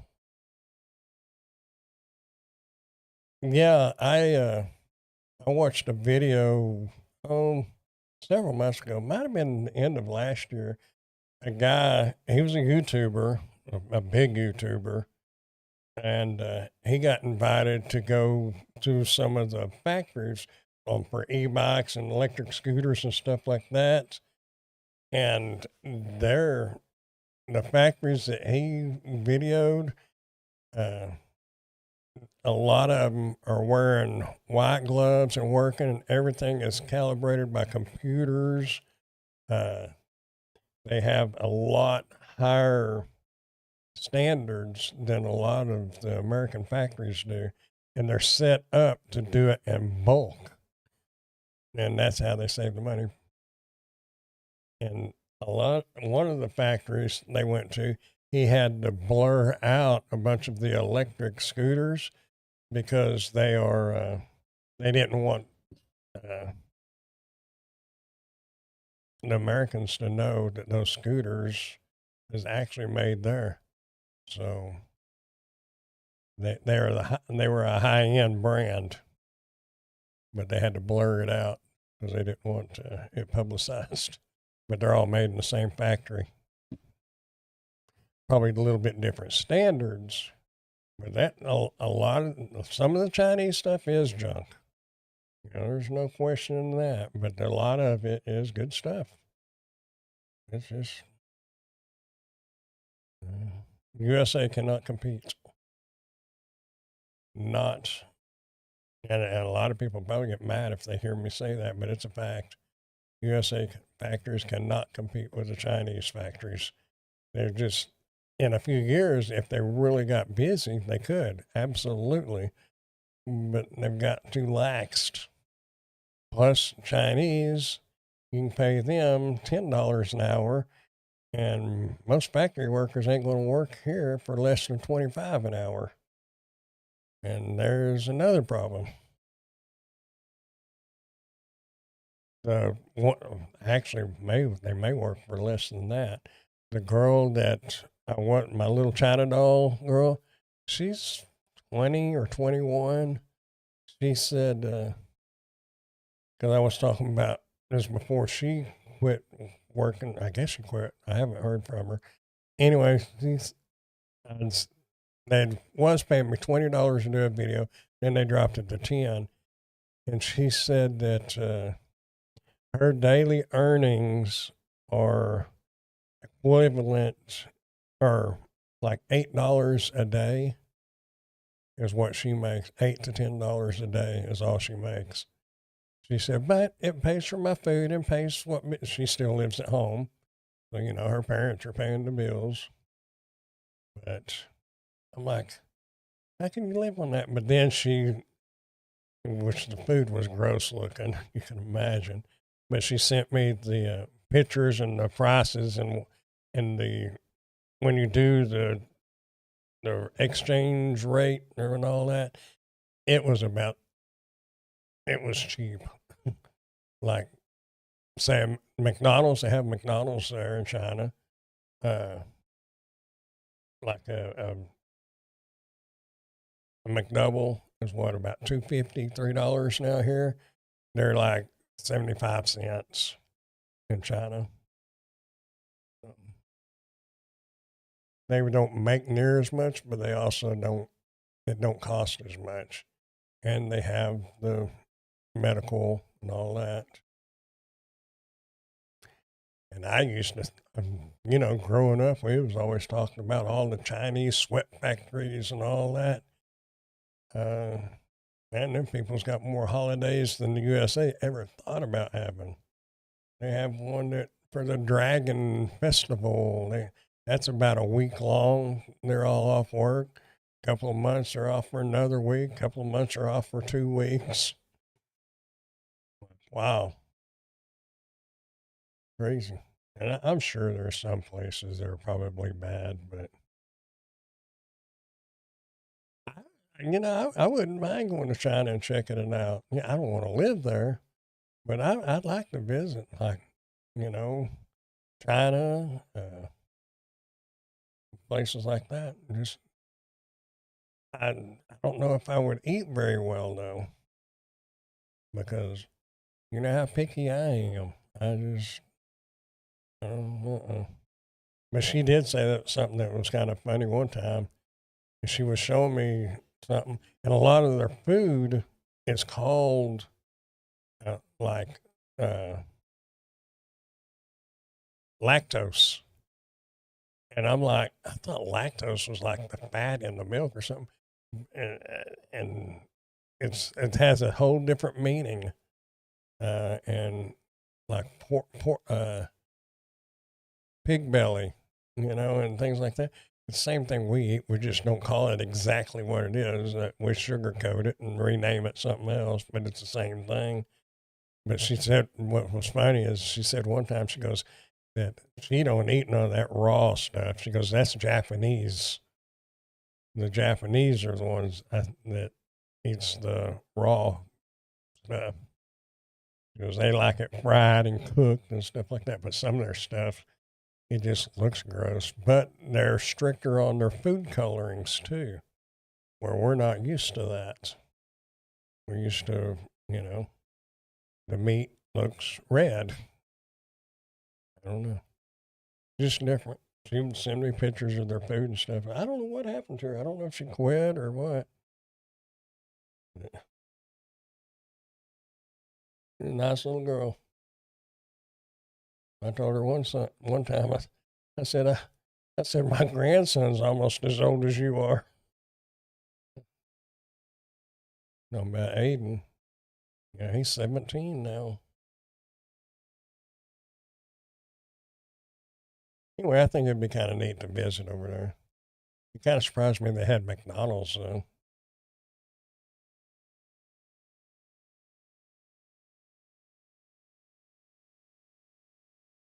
I'm so happy they're getting rid of Red 40. I don't know nothing about it, but I heard that was bad. That look at all the things that I had as a kid, and like grandma and stuff like that. Most all your water lines and probably some of them are still lead pipe. This house that I live in, this outside it's probably asbestos. It's those old house ceramic looking tiles, but it's not ceramic. I don't know that it's asbestos, but I don't know. I personally, if I owned this house, I would probably have it removed and put siding up. It would make it look a whole lot better. But I don't own it, and I don't plan on owning it. I do plan on owning a house again, but it won't be this one. It'll be probably about twice this size, and preferably just right outside of town. I don't want to live far out in the country. Got to have my internet, but I want to live far enough where I don't have to listen to all the boom boom and horns honking and all that. Such a cool material. What, asbestos? Maybe cool looking under a microscope, but it gets in your lungs bad.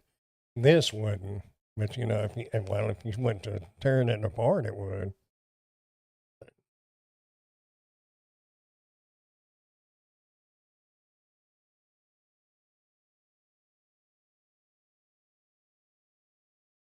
I don't know. Did you know? I don't know if you remember the last time you was on the live. You said the mic was popping and all that. I don't know if you figured it out, but I wound up. I don't remember if I told you or not. But the camera and the microphone are now all running through my mini PC. So it kind of makes it a pain because I can't access my files if I want to try to show somebody something. Yeah, I've seen how it comes next. Oh, okay. I have no clue. Anyway, so I run through that mini PC and everybody says it sounds a lot better. No more of that popping. So,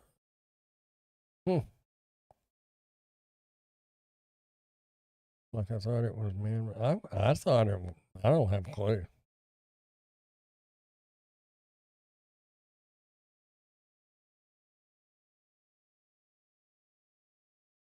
It's probably made from some kind of plant. I don't know.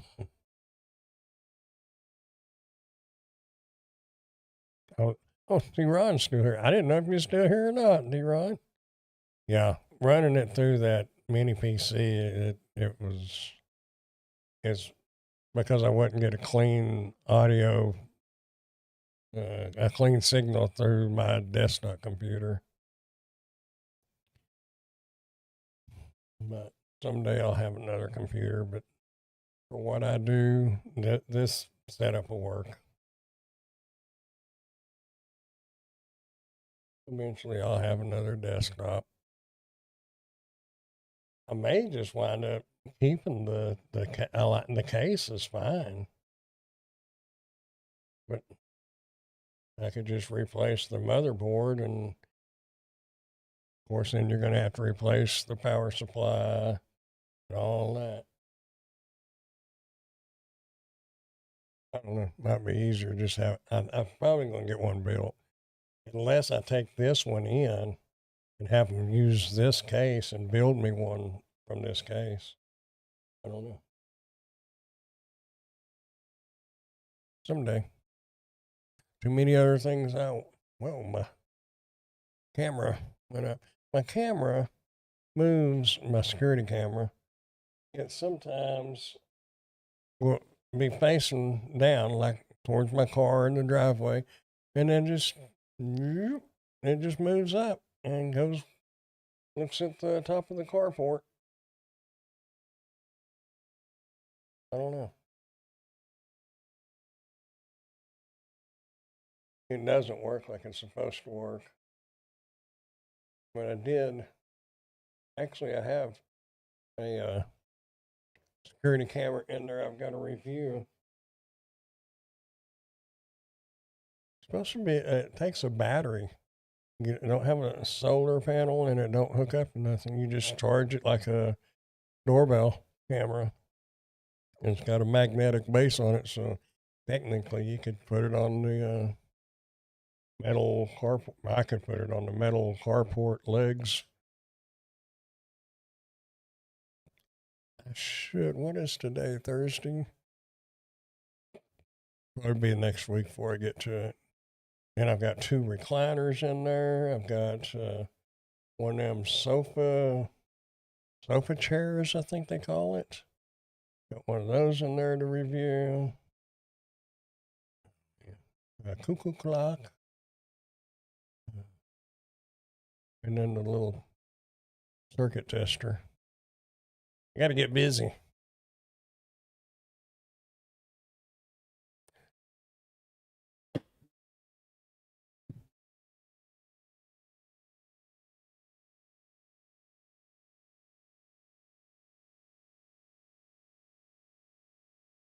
Oh, wow. Natural forming mineral that has amazing properties, just kind of sucks it to breathe in. Yeah.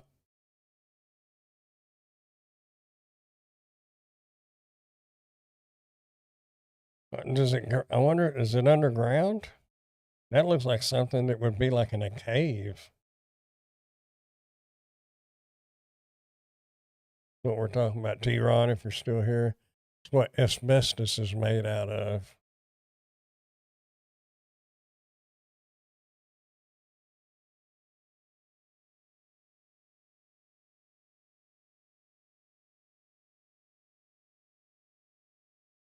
Hmm.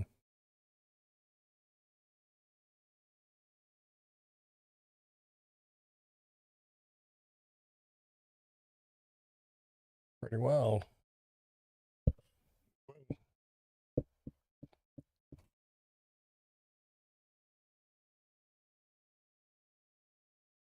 Kind of looks like water ran over it to form it.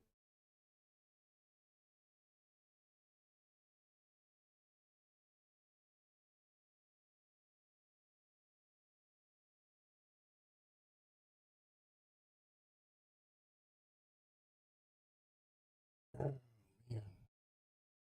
Wow, that's crazy.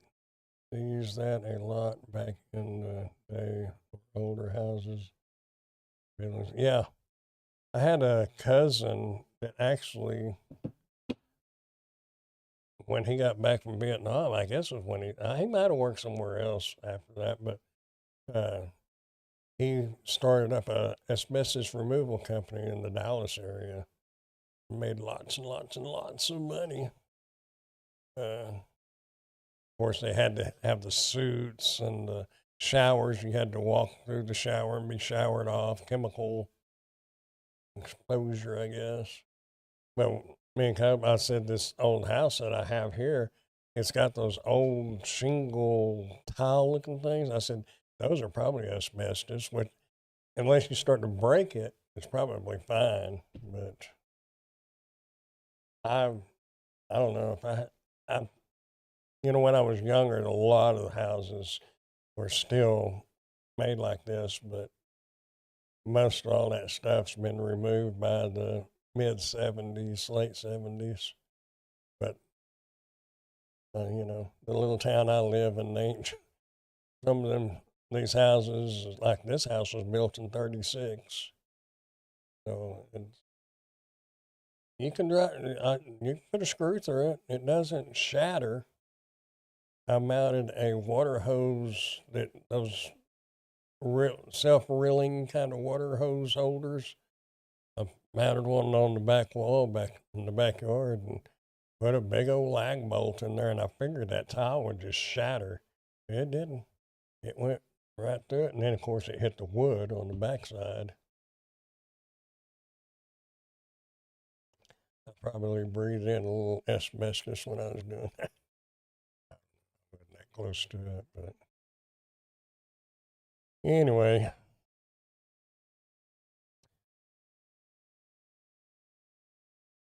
This has been a fun live. I've been going at 2.5 hours now. No, yeah, 2.5 hours. It's a long live stream.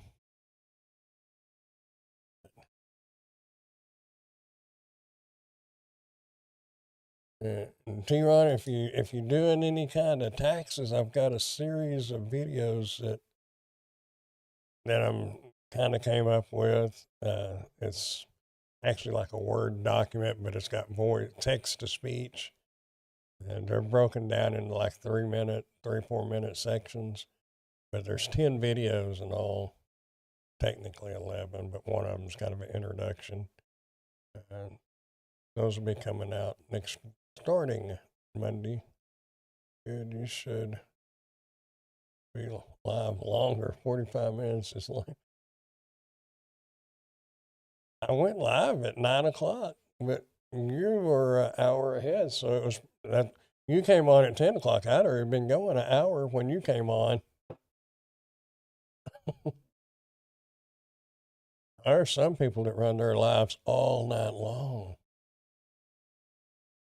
I don't think I couldn't sit in this chair that long. I'd be falling asleep. Oh, but yeah. So it's 11:30 here right now.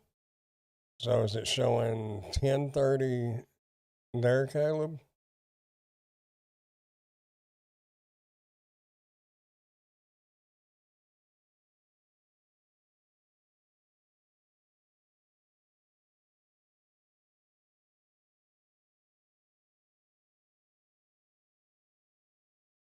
How much lag there is?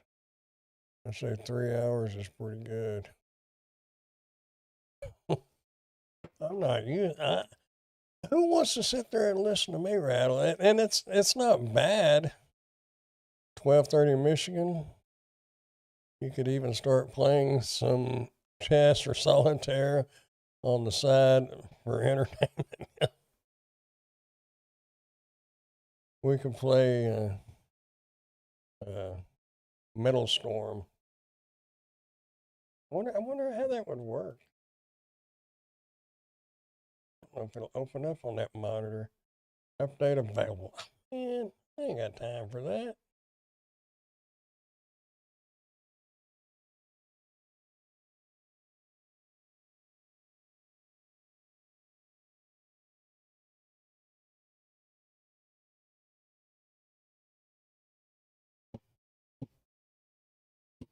Uh-oh. I guess it was updating. Oh, it's over on this monitor. How do I move monitors?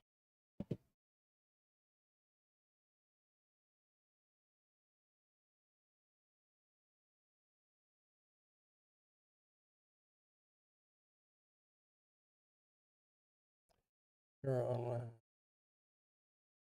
Hold on. How do I make it move? I don't know how to make it move monitors. I wonder if I can move this over there.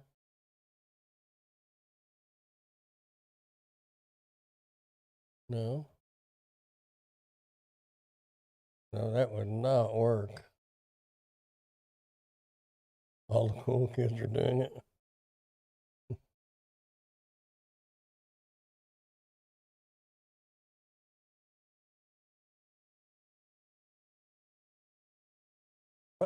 I don't know how to move this game.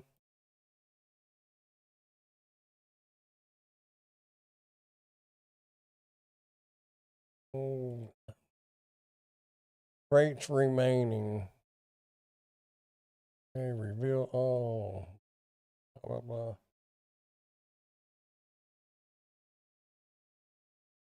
Let's see.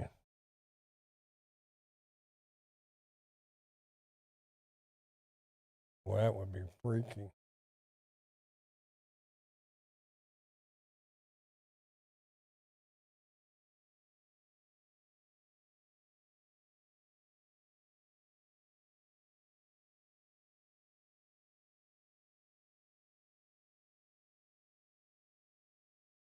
I've already got monitor 2 added.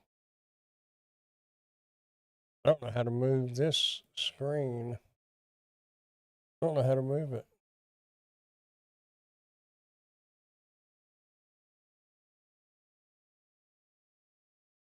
Hmm.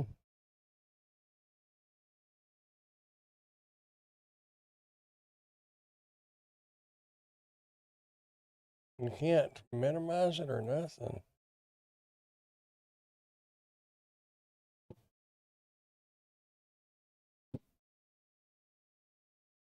That looks like up in your neck of the woods, Caleb.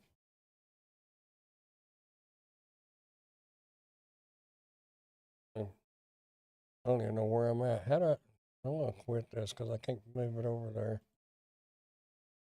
Exit desktop. Yes, exit. There.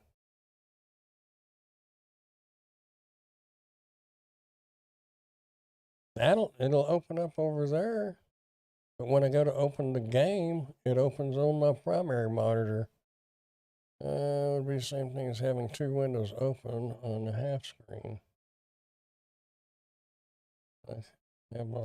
Well, I can't. Being projected to the monitor, so just A and B would it be okay in general to stretch the screens. Well, there was no way, like here I can grab this and move it, but when you open this game up, you can't grab the game and move it over to my second monitor. It stays on my primary monitor.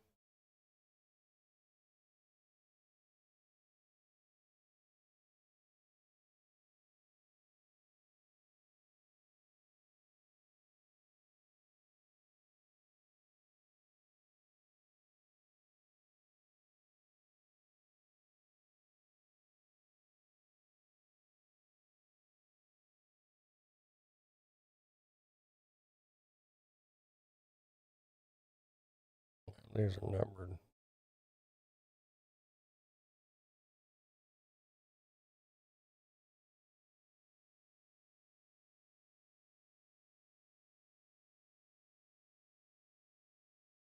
Windows key, shift, right arrow.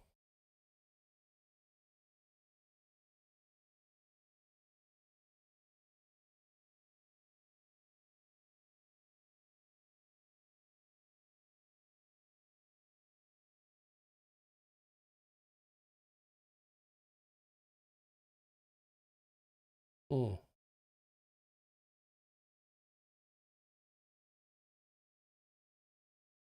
We're fixing to find out.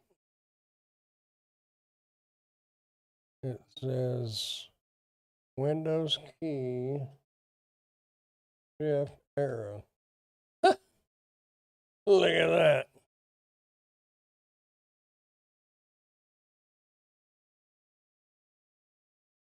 There. Now I can sit down there like all the cool kids. Isn't that what you said?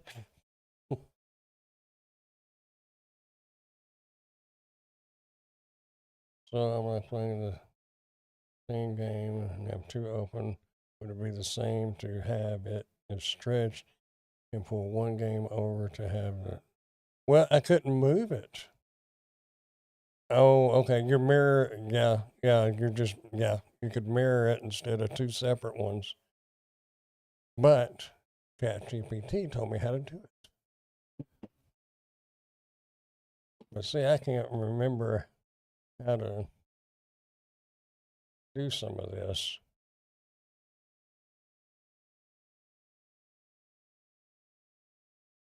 Isn't this fun?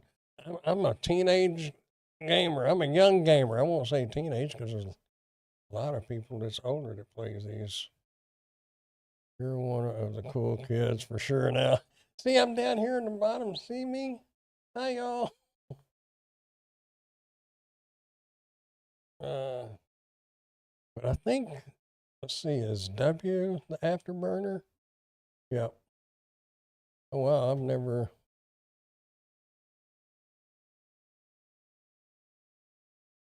Burn up all my after fuel.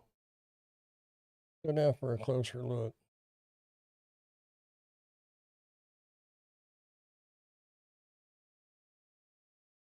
Uh-oh.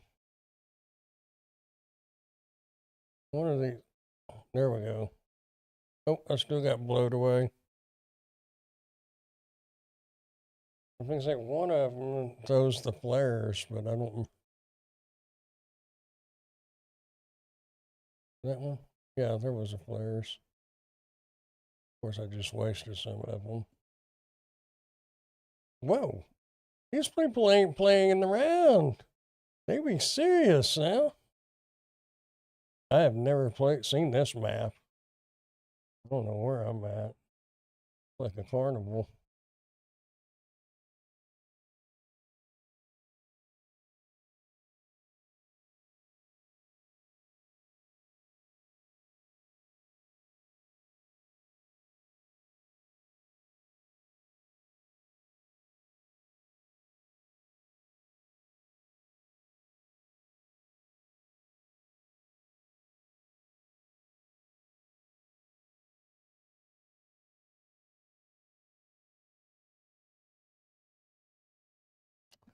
Oh well. Who wants to watch this stuff?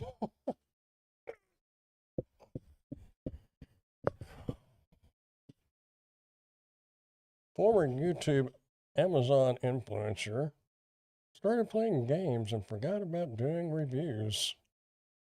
Wouldn't that be? Wow! I'm a slow paced kind of game guy nowadays. This one's not even no fun. They shooting you before you can even do anything. Let's go down here and hide.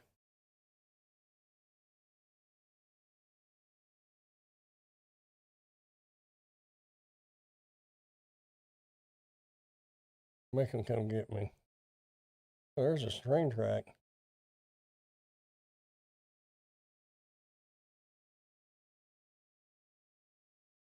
Uh-oh, I was stalling.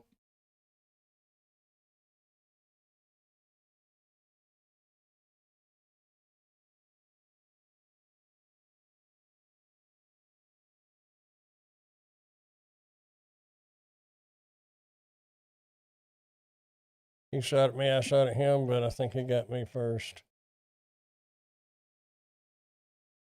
Mainly because Charlie, I need to be able to stop and get up and do, yeah.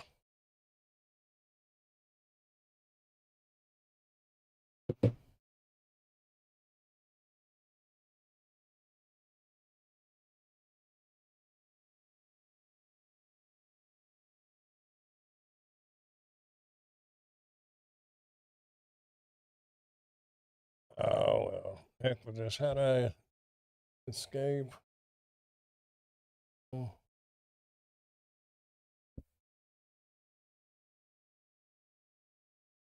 is this how I exit? I don't remember. It won't let me get out of it. Whoa.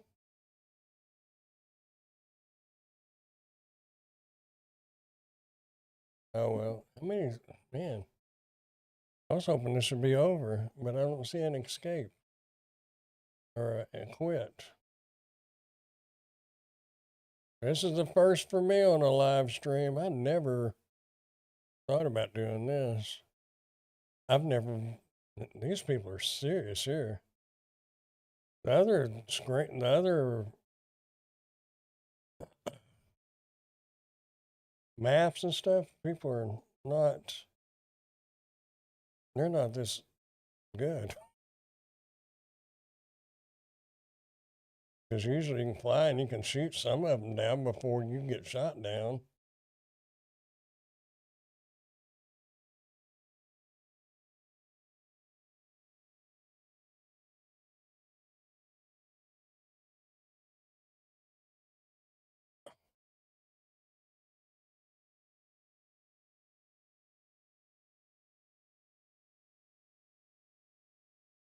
Oh, okay, cool. I think it's over.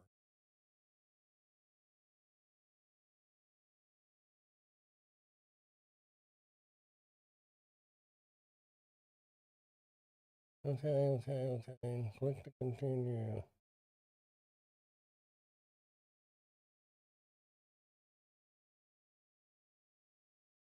No. I want to continue. I want to exit. See, I'm down there on the bottom. If I click continue, will that? I don't want to keep playing. Oh, here we go.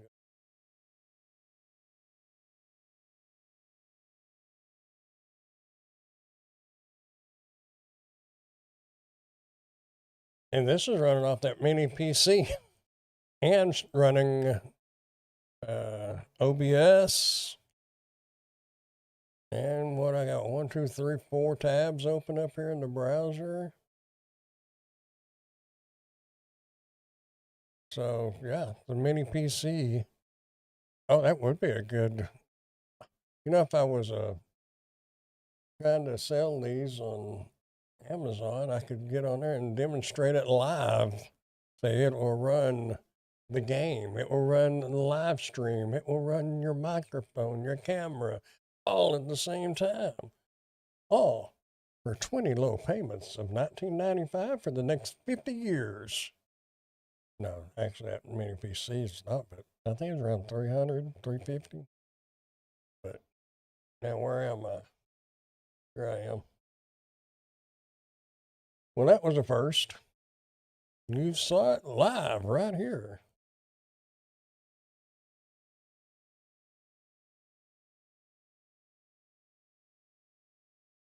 I like a keyboard. That's cool. I got I think I put it up to save it in case this keyboard messed up, but it was a lighted up keyboard.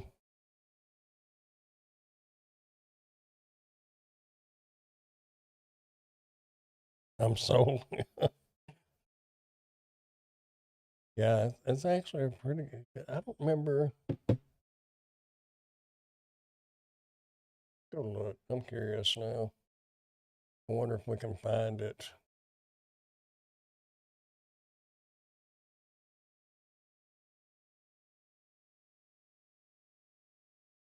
I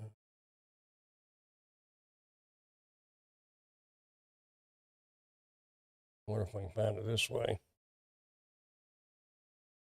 Is that it? I don't think. 4 months ago. Yeah, it might be it. No. No, that one's not it. I think it's this one. Yeah.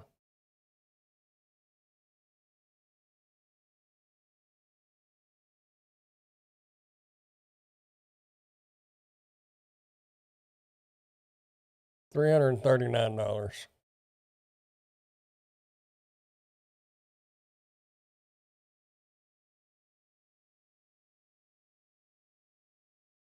It blew your mind when the light syncs up with the mouse. That's cool.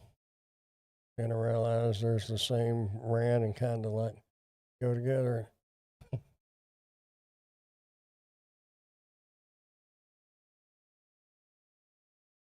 Yeah, I think.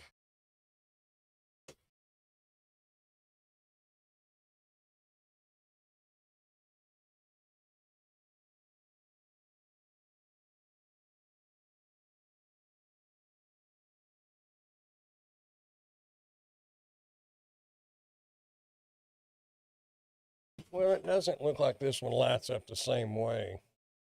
I don't know. This is just more like around the numbers.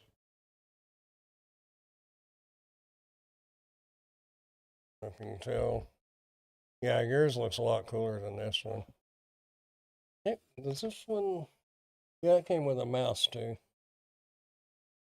But I just got it put up because if something happens to this keyboard, then I'll have this. I did wind up putting my corded mouse on here because I was losing my Bluetooth connection to my mouse. Yep, and that's probably because I had too many devices plugged into the USB port. But I just left it. That was the mouse that came with the computer. I don't know where the laptop or the keyboard is that came with the computer. I might have gave that keyboard to Emily. I don't know. Hers went out and she needed one for work, and then she wound up buying her a new one, but I don't know.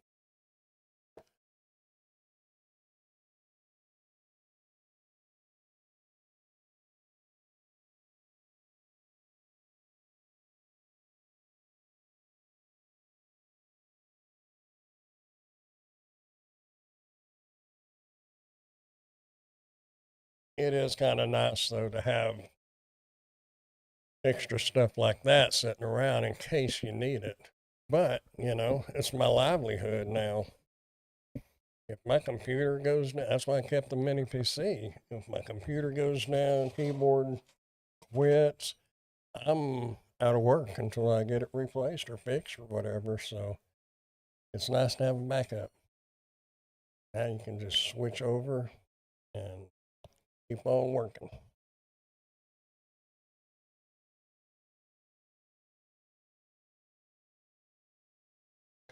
Oh, well, I guess next Wednesday, I gotta have to find something to do a giveaway with. That's one of the things I hadn't really thought about. I was trying to keep doing the monthly giveaways, but if I quit getting in the, yeah, it is nice to have them. I'll probably still get in something good to give away. I'm just, well, I was saying, most everything I'm trying to kind of push less products to review. That way, as I have more time. I bought a fishing license for the last 3 years, and I have not yet got to go fishing. I mean, officially fishing. I went out to the lake to do a review on a fishing reel and, make 3 or 4 casts and call it a day. But I haven't had time to do any of that, and I want to get back into doing that and having the time. And I think I'm in a position now where I've got enough. What do they call that? Income. When you got income coming in, but you don't have to. You don't really. You're not really working for it at the moment. I forgot what kind of. But I can. I don't know. Like you could take off 2 weeks and still be making money every day, whether you're working or not. But I'm to that point where I could miss 2 or 3 weeks and it's not going to affect me, but it would if I didn't get back to it eventually. You gotta keep going. I used to watch all them commercials about people be sitting on the beaches and drinking Mai Tais and saying, I make all this money every day or every month and whatever. And at first I didn't believe it. Now I kind of believe it. And I think you could do it better if you're into real estate. But even doing this stuff, if you went, balls to the wall for 9 months out of the year, you could take off 3 months and go sit on the beaches and sip Mai Tais and still have your money coming in. Make everybody think how much money you're making. And it's because you spent the last 9 months working 18 hours a day. So, oh, my phone died. Uh-oh.